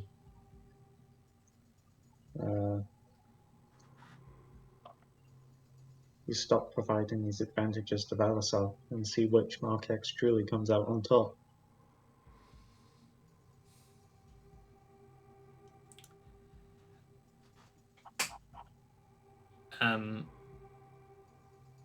She kind of nods and then she reaches out to take the book and the key, unless you're going to stop her. I put out my hand in like a shaking motion. And she kind of, so her hand is resting on the book and the key, and she says, I'm sure some packets of information can be lost along the way.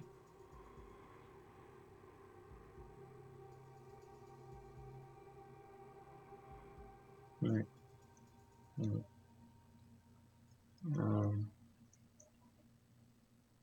I'll get up, and as I'm getting up to leave, I'll say, I trust that any goings you know of here in Ormonth will not make it to Valasar. She nods. Yeah. I have to leave. All right. She says, it was a pleasure to meet you. You as well. I'm sure we'll meet again.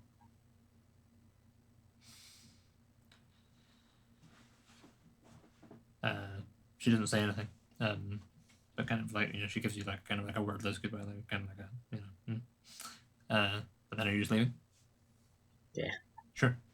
Yeah. So Zarzan and Zorgar, you passed the book through. Can you give us a perception check as well, Zorgar? Yeah. Mercy.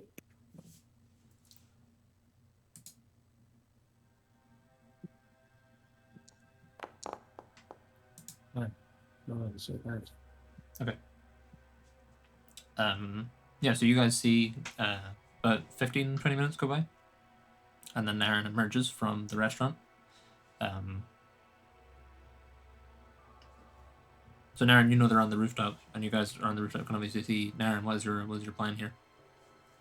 Just gotta wave them down. All right. Are you guys getting down from the roof? Sure. Yeah. So you guys reconvene in the street then.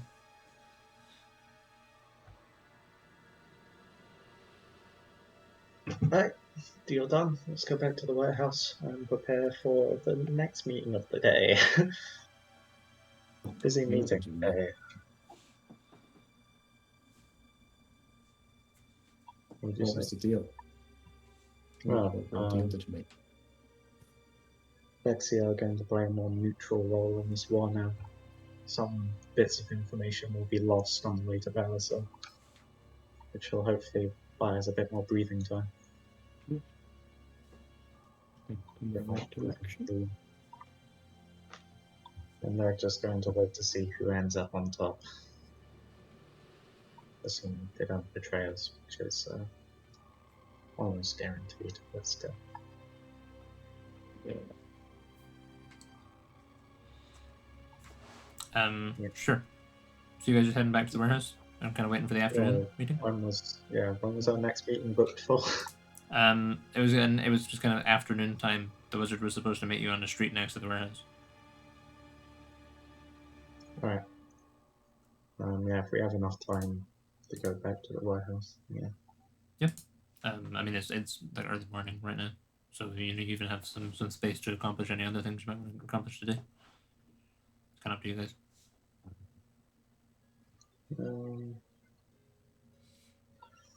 Any other? Maybe just do some like. Is it still fairly early morning? Not many people coming about. It's starting to get a bit busier. See if we can do like any last minute like scouting about, looking for good points for the army to either get in or hit or move down when Sure. they get into the city. Are all of you going to do that? Or are you just having like one or two folk do it? I'd like Zazen's help at the very least. Sure.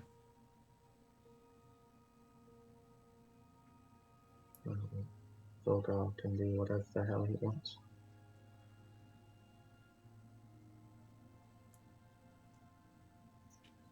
Yeah. Okay, well, everyone who's going to go and scout out the city, can you give us an investigation check and a stealth check? And we will use that to represent how well you go.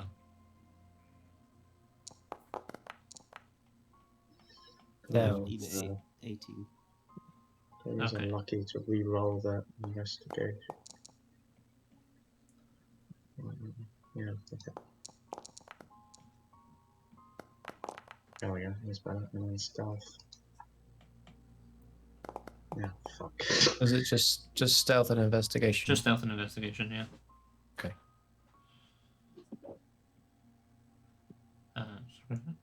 Investigation 17. Then all right. Narinn got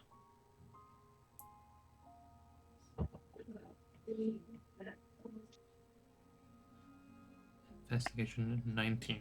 Okay.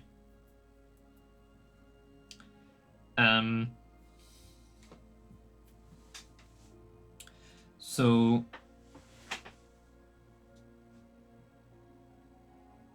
yeah, Zarzan, you draw no attention on this little scouting excursion, and you identify some good entry points on the wall. You figure out where the watchtowers are, and certainly other places you could kind of scale a wall. Zorgar, you don't get accosted by anyone, but you do generally feel kind of people like you feel like people start kind of speaking in hushed whispers when you pass by and things like that, and feel like you're drawing a wee bit more attention than you maybe should. But you maybe get a good metric on like how many guards are in the city right now and kind of what their schedules are and things like that, and maybe have a good idea of like what the best to the prime time to attack would be. And Narinn, with your 8, you are going to get spotted by someone. How are you going to try and escape from them? Like someone goes, "That's Narinn Markex, one of the separatists." Is it a civilian or a guard? It's, with an 8, I think it's a guard. Okay, good. More ideal. Are they by themselves? No, there's 3 of them. And all 3 of them have spotted me. One of them called you out. The other 2 are like, one of them's eating like a bread roll or something. Huh? I'll attempt to lure them into a more deserted area. Okay. Give us a. Yeah, and hope just the three of them come along. Okay, what are you planning to accomplish here? I am going to attempt to kill all three of them so that Right. there's no one to tell the story of Narinn Okay. Markex being a moment. Give us a deception check to lead them away then.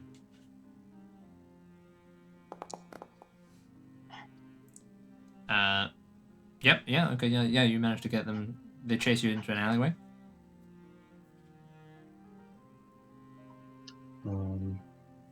Okay, in a more deserted area. Stop right there, separatist scum! You only get one sending through the stone per day, right? Yeah, yeah. Okay, so let's just hope I can take on 3 guards.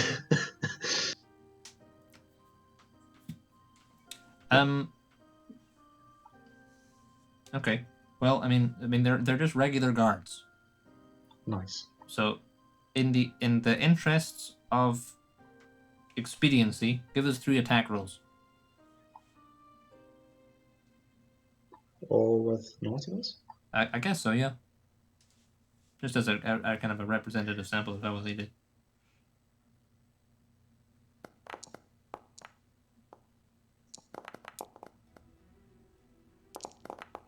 Yeah. Okay.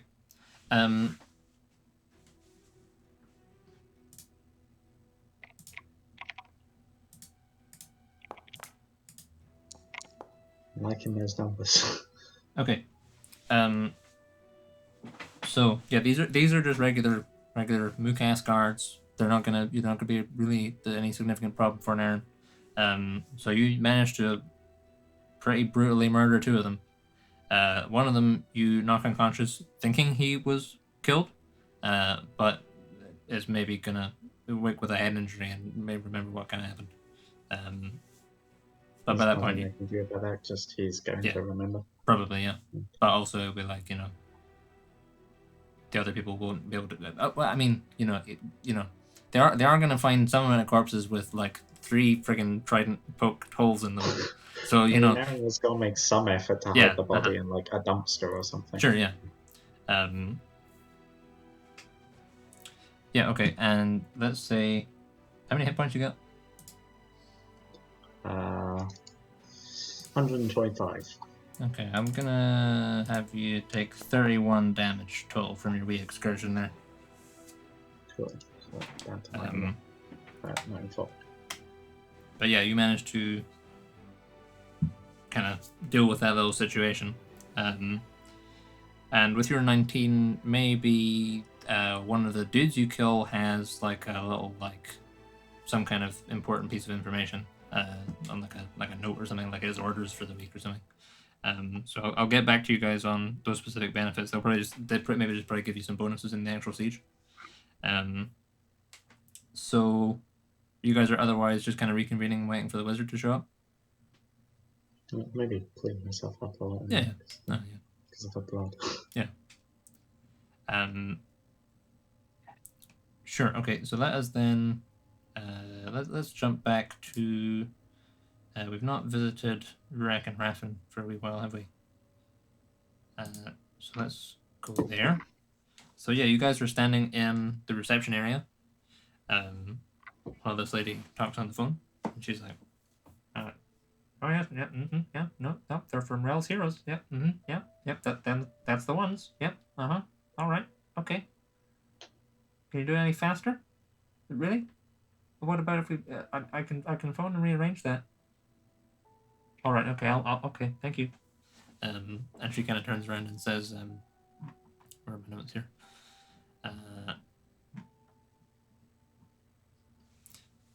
Yeah, she says, "Okay. Well, good news. High Artificer Farron is in just now, and she has a 10 minutes free just now. She's going to come down and have a little discussion with you about your little predicament. All right?" That's amazing. Thank I'm you just so gonna much. make some of the calls. What was her name? Thank you.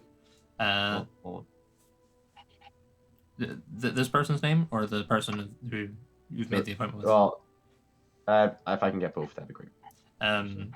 This lady introduces herself as Kara and says that It's High Artificer Varyn, who's coming down to speak to you. Receptionist. Okay, what's that? And High Artificer. Sorry, one sec. What was that name? Sorry, Jake. Varyn. Right. Varran. Varyn. Got Yeah. you. Okay, cool. Okay. Yep. So a couple minutes go by, and then coming out of one of the doors into the reception area, steps this tall woman. She's wearing like kind of a somewhat similar get up to Muir. Like has kind of like a leather kind of aprony tunic thing on. There's some grease on her hands. She's got like jet black hair and these kind of big like half moon spectacles, and she kind of carries herself with the kind of posture that suggests she's someone of importance, and says, hello, I understand you to be two of those esteemed adventurers. Yes, how can I be of assistance? And she kind of like beckons you kind of into like an office or something. We'll go into that office and do all the pleasantries. I'm Rurak Dawnforge. Lovely to meet you. This is H'rafn, King of the Pixies. And What a marvelous we- moniker. It's fantastic, isn't it? Followed us for a long, long time, that one. But yes, we've had a bit of a predicament with a member of our party, Muir Kelly. Well, really, this we were fighting these mechanical beings, and Right. I believe she was struck down by one, and unfortunately, I'm sorry, this we're is sorry all to that hear that. remains of Muir. I'll show her the dust. I'll show her the arm, the leg, and her belongings and everything. I see. I'm a man of religion. I heal those when they are hurt, but I am at a loss for what to do here, and it pains me because Muir's death falls on my shoulders. So I see. I must be the one to right this wrong, and I am needing help from whoever can give it. All right. Now, Kara said on the stone that you had some sort of inkling as to how the artificers might aid you. Is that correct? Yes, I had a discussion with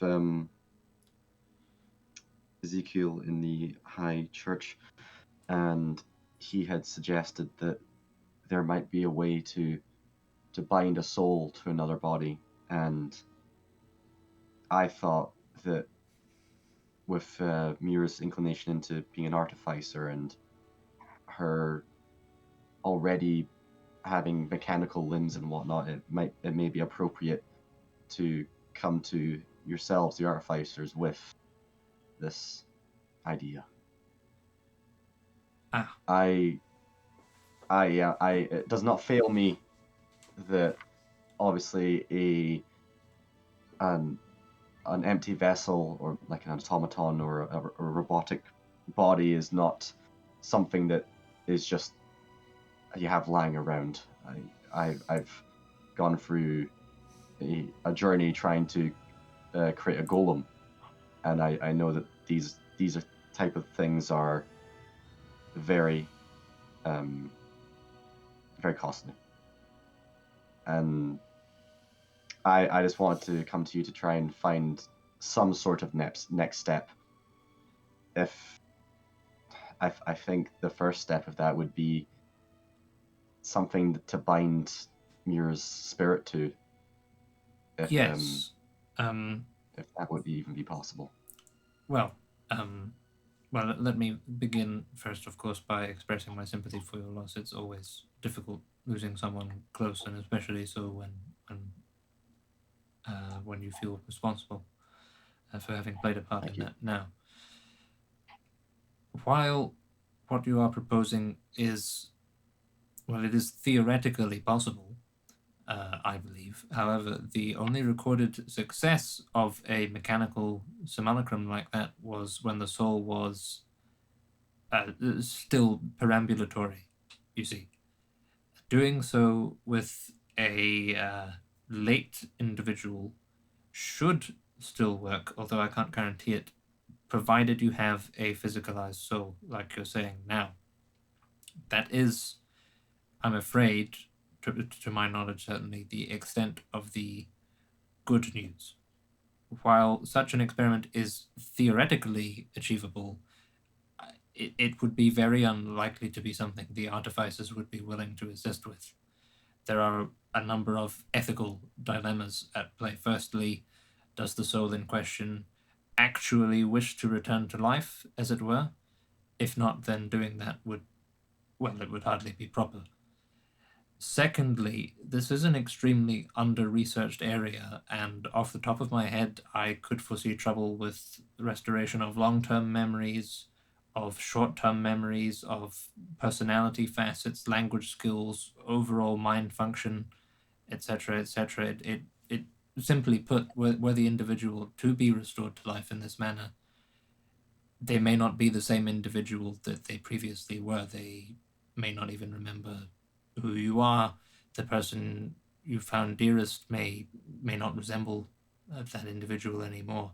The biological self may even entirely reject the synthetic self. Now, in this specific circumstance, I understand that's maybe a little less likely, but it is obviously still a concern.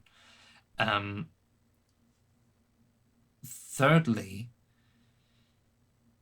doing so would constitute an unnatural extension of lifespan with ramifications I am not well versed enough to understand. The elven mind, she kind of looks at H'rafn, the dwarven mind, the human mind, these are designed to cope with their biological lifespan. Extending that lifespan by 100, 200, 500 years, who knows what the end result of that would be. Their mind could become warped, or in fact a wholly synthetic body might even grant, in fact, immortality, which may ruffle some feathers outside of this tower even. Now, I can't rule this experiment out 100%. It is theoretically feasible, but in order to even be possible, we would at minimum require a physical vessel containing the soul, if such a thing even exists. We would then require concrete proof that the subject desired a return to life, and a return in the manner you're proposing. How you would get that, I am also unclear on, but if you were to provide us with both these things, I would be able to pass it on to the ethical review board, and pending approval and a willing research leader, it might be possible, but that could take quite some time. I don't want to give you any false hope here. It is probably possible, but under some very specific circumstances, and a lot of things would have to go our way. All right. Thank you for saying Thank you. and explaining your perspective on this. Obviously, that is very valuable. Now, I'm unfortunately. Sorry, go on. No, it's fine. I am unfortunately kind of grasping at straws, trying to fix this. But, and I do completely agree that this needs to be something that Muir's spirit actually is wholeheartedly behind, never mind just approves of. This needs to be indeed something that is of her wish to return to this plane. And I think that I can do a part to at least have that question answered. All right. Now, I don't know if anything that I have here would be an appropriate vessel. Perhaps, but maybe you know something a bit more about that. I do it's not know. Not an area I'm particularly well versed in myself, but I'd be happy to conduct some investigation and ask some people who might be more qualified than me. These things have been done before, but obviously when one gets into matters of the soul, it's difficult not to intermingle or run the risk of intermingling with necromantic arts, which is obviously something that Of course. most people attempt to steer clear of. I'm a cleric. This is obviously not something that comes easily.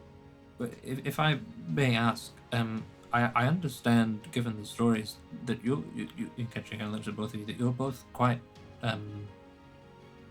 for lack of a better term, quite powerful individuals, certainly in the magical arts. Is there truly nothing that can be done? I understand you've brought people back from before, and I understand the druids also to be a people capable of creating new life from almost nothing. Is there really nothing that you can do for your friend? I mean, I'll kind of look at H'rafn in sort of in a questioning kind of look, trying to in a way. frantically think other than. It strikes me that perhaps members of your she looks at both of you, like perhaps members of your orders might actually be better suited to solving this particular problem than a member of Muir's. That may well be true, but unfortunately members of my order are few and far between. I understand that, yes.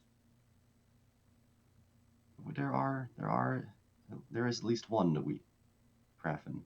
Yeah, and it might well be that it might be better for us. I'm just I've out of character. I'm frantically looking through my spell book just to see. No, that's fine. That's fine.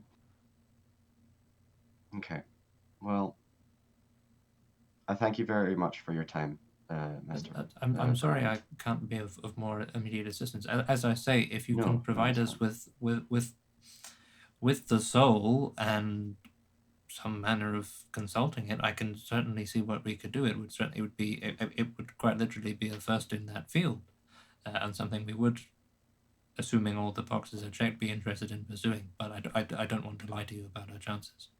You're not the first person to have come to us seeking something like this. Okay, well, thank you. Would it be quite all right if we maintained a connection Absolutely. in terms of communication? That would be perfectly fine. Fantastic. I'm the I suppose the Lord of the Mount Grey Thunder, and I'm trying to create a network that our ravens may carry messages between the major entities of the world. Would it be quite all right if we established such a connection here, and perhaps there could be communications between ourselves? Certainly, yes. And we're always interested in keeping tabs on the goings on in the world, and of course of individuals of note. But I'm sure that would be perfectly fine. Fantastic. Well then, I suppose hopefully you can expect a raven of Altian descent in a way to find its way here, and that will be our messenger. All right. Alright. I look forward to it. Right. So, thank you very much, Farron. Have a good rest of your day, and thank you very much for listening to our piece. That's all right. Thank you. I apologize again that I can't be of more help, but I truly hope you find some sort of resolution, either with us or through your own channels. Our conversation has been quite enlightening, so thank you. Okay, at that point I'll give a little bow and walk out the door with H'rafn. Sure. I may have an idea. Oh, tell me you have an idea, please. Well, no, this would have to be out of character because I've doing some looking up. There's obviously, like, I could cast reincarnate, but that would likely change Muir's race. So that might not work. So I was looking up other things, like, so there's resurrection. I can't cast that, but let me see. There is true resurrection, which I could cast, but it's a level 9 spell, so I can't cast that yet. Nor can I. And it'll Jake, yeah, have I it lost can a even spellcasting resurrect level? creatures with no corpses. So if we could find somebody that could cast True Resurrection, it'll cost us, wait for it, 25,000 GP Oh worth of Jesus. items. Okay, I mean, Oh Jesus. Oh, jeez. oh jeez. The other thing is, does anyone have their wish left? You're God. back to being level 14, brother Rurak. Sorry, You're level 14 I- again. again. Oh, it's Yeah, it you comes get a back. level back. Yeah, Oh my goodness. Was that like You in the got morning better. or was that like that now? was in the morning. Like you wake up and you're like, I'm alright now. Oh, thank God for So let me that. turn that on for you. Okay. There you go. Okay. Thank you, Buck. You know what? We actually didn't try the resurrect in the morning like we said we were going to do, so maybe we should just try that and see how far we get. What do you think, H'rafn? It can't hurt, can it? No. I'm just looking up. Just like, yeah, it will restore missing body parts and can resurrect corpses up to a century old. Problem is, we don't even have a corpse. We just Yeah. have belongings. My next thought is perhaps we can chat to. Sorry, is it Silmir? We could try. Because Silmir, you would imagine, would be able to cast a level 9 spell. Perhaps. Yes. But Because we don't need the. As far yeah. as I can see from reading this, I don't have the player's handbook on me, but from what I can see from reading this, we can even resurrect creatures with no corpses. that would be a great way to do it if it's possible. It's going to be expensive. Do you need the yes. corpse for the reincarnation one? I don't. It's not clear. The thing that I'm reading, Emma, is not clear. It's it says it's simply an upgraded raised dead. Unlike raised dead, it will restore missing body parts and can resurrect corpses up to a century old. Drawbacks are similar to those before, but it also inflicts worse penalties than the caster. Blah blah blah. So you get disadvantage until you have a long rest. It says can even restore even the most mangled corpses back to near perfect health, but it doesn't say anything about not having a corpse. Oh, it says you touch a dead humanoid or a piece of a dead humanoid. Yep. That's the humanoid. I mean, like, Does yeah, sand maybe the count? dust, like, I mean, it is a piece of a dead humanoid, It's one but of What the that's things like where it's like, did we not find like Muir's leg beside it? a robotic leg, yes. Yeah, would that count as a piece of a dead humanoid? I mean, in a way, but these are all like none of these are like strict. We don't have a leg. We don't have a piece of Muir. We have things. We have objects. So like, okay, here's why I think we go back to the temple, and we try all of the reviving spells that we can. Is it worth talking? Would there be any higher level like clerics that were unlikely to find a higher level druid? Jake, Obviously, do but I know of any other higher level clerics? Dude, you're in one of the land? highest level clerics on the continent right now. Yeah. I think I you don't guys think should so, just try H'rafn. it with the dust because it's like, well, you can't do anything else, and Yeah. also Yeah. as far as I know, it's the disintegrate spell, which just turns the body to dust, which means that is the body. yeah, that's true. The body is dust. Okay.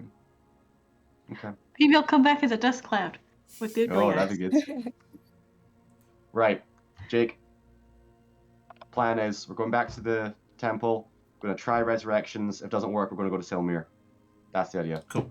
Okay, let us cut back then to the Nethergloom. Let's check in with Malbryn and Lidda.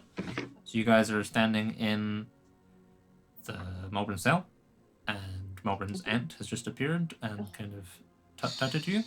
So what is your plan? Pulling her an old boot. Well, not her an old boot, someone else an old boot. Call her best pal and all the bit. Yo. Nice to meet you. Have you met her? This is the first time you've seen her? Pretty sure. I don't think you think saw I've her. met Yeah, her. you've not spoken to her, but you saw her yeah. yesterday, didn't you? Yeah. She has kind of has her arms crossed, and if you are actually extending a hand out, she doesn't take it. Okay. Uh, Well, whatever. Malbryn, who is this? Are we in It was danger? a very meta answer, but you overheard a conversation she had. Did I hear her refer to Malbryn as her? No. I still don't know who she is. Okay, well, you know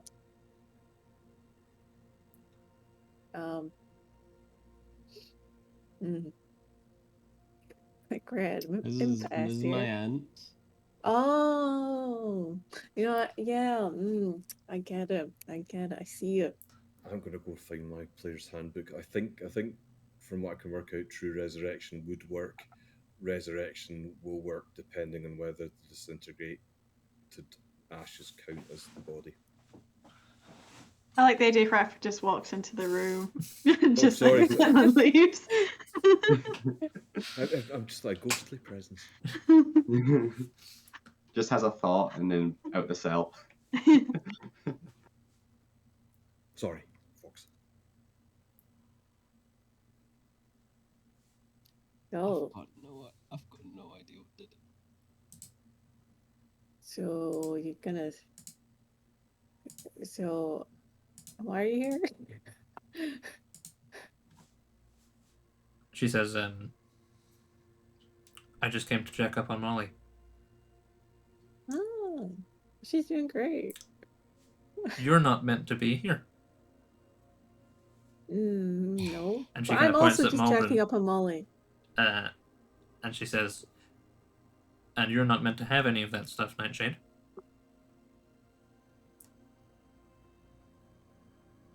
And she kind of. I'm gonna attack her. I'm gonna get her. Can I fire off a surprise attack? Just go like absolute mental on her. Well, roll for initiative, both of you then. Yeah. Okay. Oh man. Let me find this lady's stats. Initiative. There is no active combat encounter. Oh, sorry. It's annoying that it does that. Right. Let's get a new scene on the go.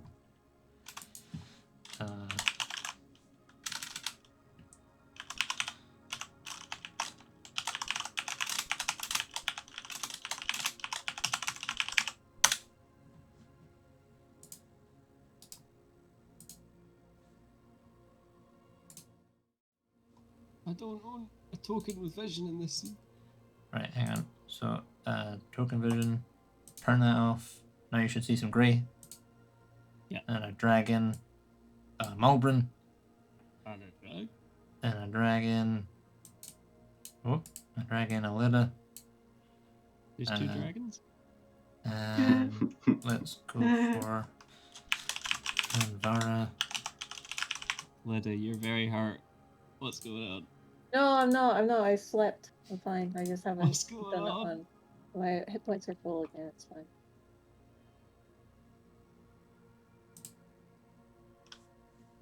Oh, fix it. There we go.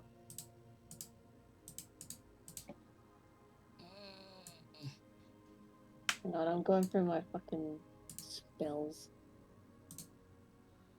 Let's have your cell be about this big. And then select use. I arm you for combat. Use? And then now you can roll for initiative.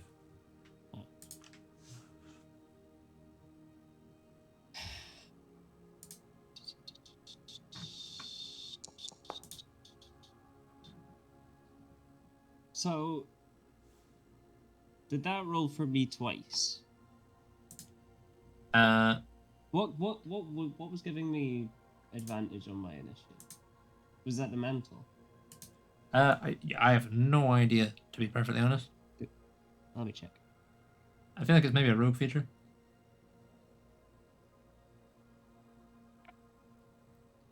Is it not an assassin thing, maybe?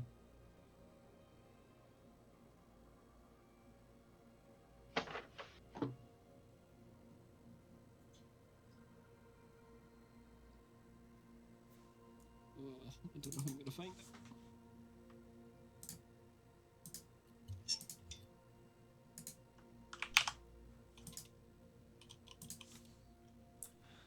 This many hit points.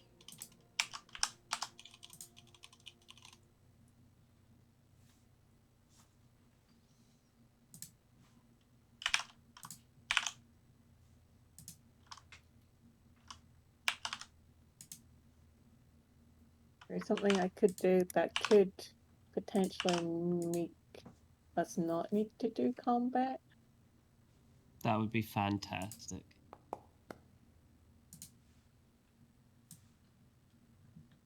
Okay. But I don't know if I'll be able to do it with initiative order. Well, Malbryn, you are going to act first. Okay. I couldn't find what it was, but I googled it and nothing popped up. Okay. So, I don't know. Could you Sure. gag her? Or just make it so she can't make noise?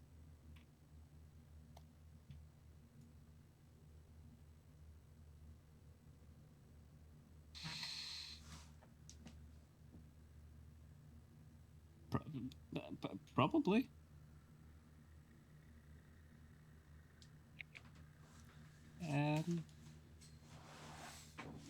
Probably. Yeah. I'm just going to go for a wee while you guys figure this out. Okay. Basically, I can cast Modify Memory. Yes!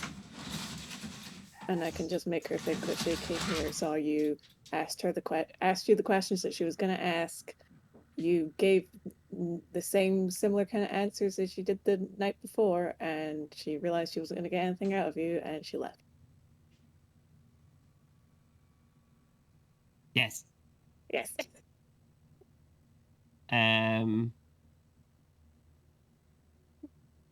Like I could gag her with my hand. Yeah, just because Is she's that going before good me, enough? so it's like, it's mainly just like, we don't want her to be able to call the guards before, otherwise this is all going to be just combat. Yes. And my And overarching... we don't have our stuff. Yeah, I don't have my staff, and also I'm restricted to non-material spells because I don't have my spell casting focus. Or my staff. My staff would be my spell casting focus if I had it. And also my other plan for if this goes okay was to pull a let's crack open as many people as we can out of this and just cause chaos. Right. And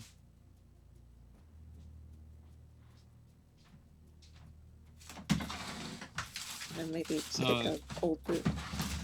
the only thing I can think of that I could like gag her with, right, is like I have common clothes. I might just whip out and like try and use that. So I'm gonna use my hand. She might bite me. Yeah. I'm gonna try and gag her. I'm gonna try and restrain her and gag her, and I don't know how to do that. Right. I really thought she was gonna be chill. She was chill for like 2 seconds. Well, to be fair, I instigated. So. Yeah, that's true. Yeah, she's currently chill. Okay, so you're gonna try and gag her. Try and stop her. Try and just stop her from screwing everything up. All right. Give us an athletics check.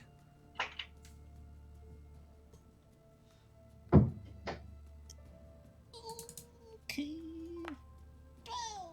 12. Oh no.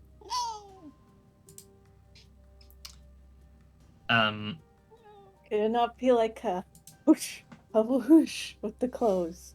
Was a it a surprise? A surprise gag? I mean, she's in pretty anticipatory of something kicking off here. I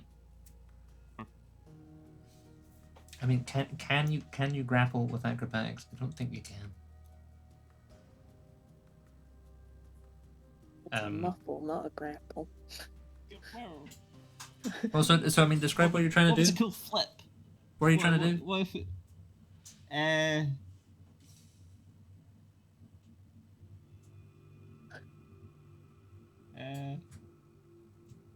You know in those well, the idea. you know in those karate movies when they have like the piece of fabric and they like and they like wrap people up in it? Uh-huh. That, but just around her face. The idea is, I've got the bag of holding, and I keep common clothes in there. Okay, yeah. So I don't know what piece, but I want to whip something out, all dexterous like, and then maybe even do a wee flip round her, just like trying to get the edge, Uh-huh. and then just try and like gag it in her mouth, like from behind. Okay. Well, Wayne, what do you get if you use your dexterity instead of your strength on that athletics check?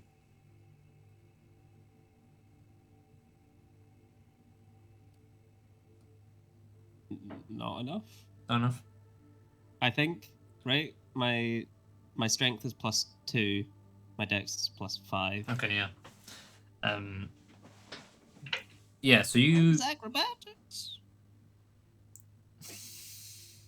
Can you use acrobatic? I guess kind of. It's up to you. All right. I mean, like there is an argument for it, but there's also an argument for it being more of a grapple. So I tell you what, right? Roll a d100, and if it's 50 or above, I'll give you it with acrobatics. Come on. Yes. Okay. That's cool. Nice. All right. So what do you get with acrobatics then? With that roll? So that roll was a 10. Uh-huh. Plus acrobatics is another 10. Okay. Sure. All right. So what? So okay, yeah. So you kind of lightning fast. Malbryn reaches into the bag of holding, pulls out like basically a t-shirt, and like leaps forward. Kind of like swishes the the fabric down over her aunt's face. Her aunt kind of like dodges out of the way and kind of like gets her hand gets caught up in it, and she kind of makes a sound. So like a sound has been made, but she has not specifically called for the cards, and then Malbryn is able to kind of get this and like whips the fabric into like a roll and like but then it is going to be her turn, and she's going to stab you. Go for it. Jesus. I can take it. So. Oh no. Because we're fighting her, this is my modified memory is going to be a lot harder. Just so you know. I tried. No! Uh-oh. That's not good. What the fuck? No one's seen that. A pretty good roll, eh? Not good. Oh no. I don't like that he's typing. I've not got our stat block in Foundry. Oh, okay. I thought you were like typing. Oh! Yeah, I thought you were typing the amount of dice. 200,000 dice. Wow. 1 million dice. 1 billion dice. Okay, so you're gonna take 52 damages. What did she stab me with? A semi-truck? Jesus. Do you have any resistance to? I didn't do that. What just happened? I don't know. That's your response to getting yeah, you just got. That wasn't me, by the way. Do you have any resistance to poison or necrotic damage now? Oh fuck! Well, you know what I do have. I've got stuff. I can't remember what anything's called. It's got a combat do that. When an attacker you see hits you with an attack, you can use your reaction to half it. Well, I mean, you can't see her, and she did just hit you with an attack. So that's 26. Yep. But then she's gonna get her second attack. No. Does the 15 hit you right now? It does. Yep. Okay. Well, I mean, it's not a crit, so.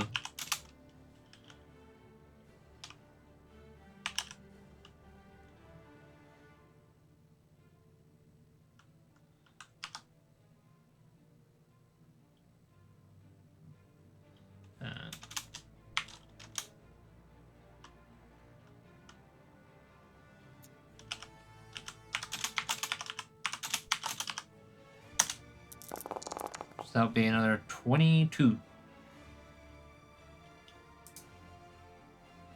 And she kind of, so yeah, she like has like a just like a dagger that's like, you know, tucked into like the back of her belt, and you know, you kind of like, you know, tweak her back, like gagged, and then she kind of reaches around, like kind of blindly gropes for it, and then pulls it out of its sheath and then sticks it right in you. And if it wasn't for like a split second maneuver, it would have gone like right into your intestines. But you managed to just divert it into like just nicking your intestines, and you're like I don't know, is that like the most damage Malbryn's ever took? Oh, did I half that? Can I half that again? 22. No, because you think it one No, it's a reaction per turn. reaction. Probably, yeah. Yeah, so yeah, like probably a relatively unprecedented level of pain, especially since you've been kind of on admin duty for the past couple months. And then she kind of pulls it out and stabs you again. You very much get the impression that she there's not really any familial loyalty here. You know, she's basically just stabbing you to kill. And then Lidda, it's you. Okay, so I'm gonna try and cast modify memory on her. So wisdom saving throw. If you are fighting the creature, now technically, I am not fighting her. I'm just standing there.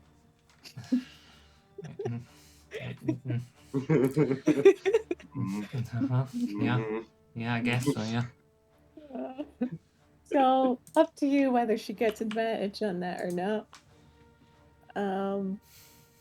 But it's a wisdom saving throw. Okay, I'll rule in the middle. And give her, rather than give her advantage, I'll give her +2. Right?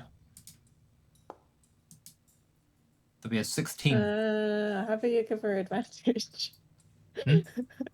How about you just give her advantage? No.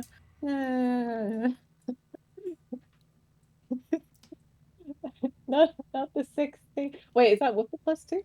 Yeah. That's +2 +4 +2. Oh, okay, never mind. She fails. Get Okay. out of here. Oh, Little stinker. Fuck. Sorry. 15. Okay.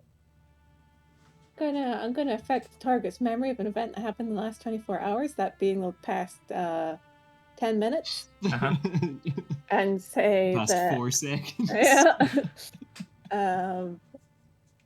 And when she approached the cell, she found Malbryn on her own, as usual, just sitting on her own, and she proceeded to do as she intended, asking whatever questions she was going to ask, you know, try and get stuff out of Malbryn, doing the things that she does.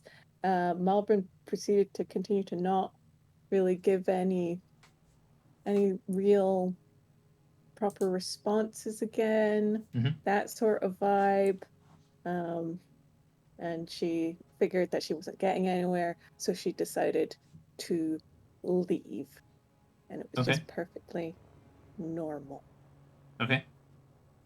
And while she is, you know, under this charm thing, and I'm saying this, we're gonna put her outside of the cell, close the door, make sure her dagger is sheathed.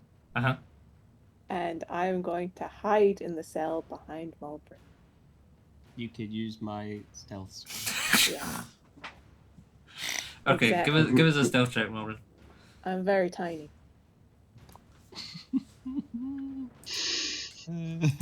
I am naturally stealthy as a halfling. 27.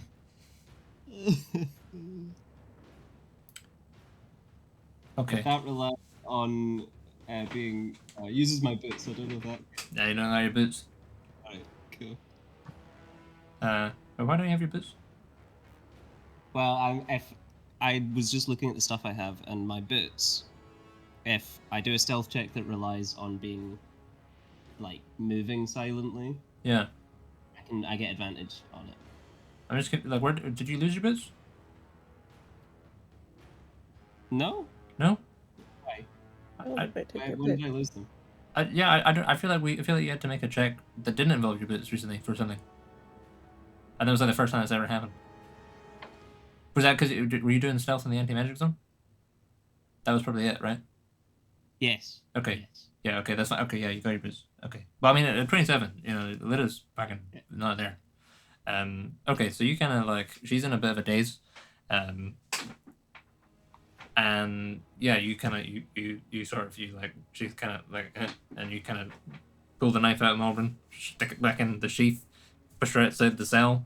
Lidda goes and hides, and then like clicks her fingers, and Malbryn is standing there, and then it's like without missing a beat, the ant says, Holding her stab wound.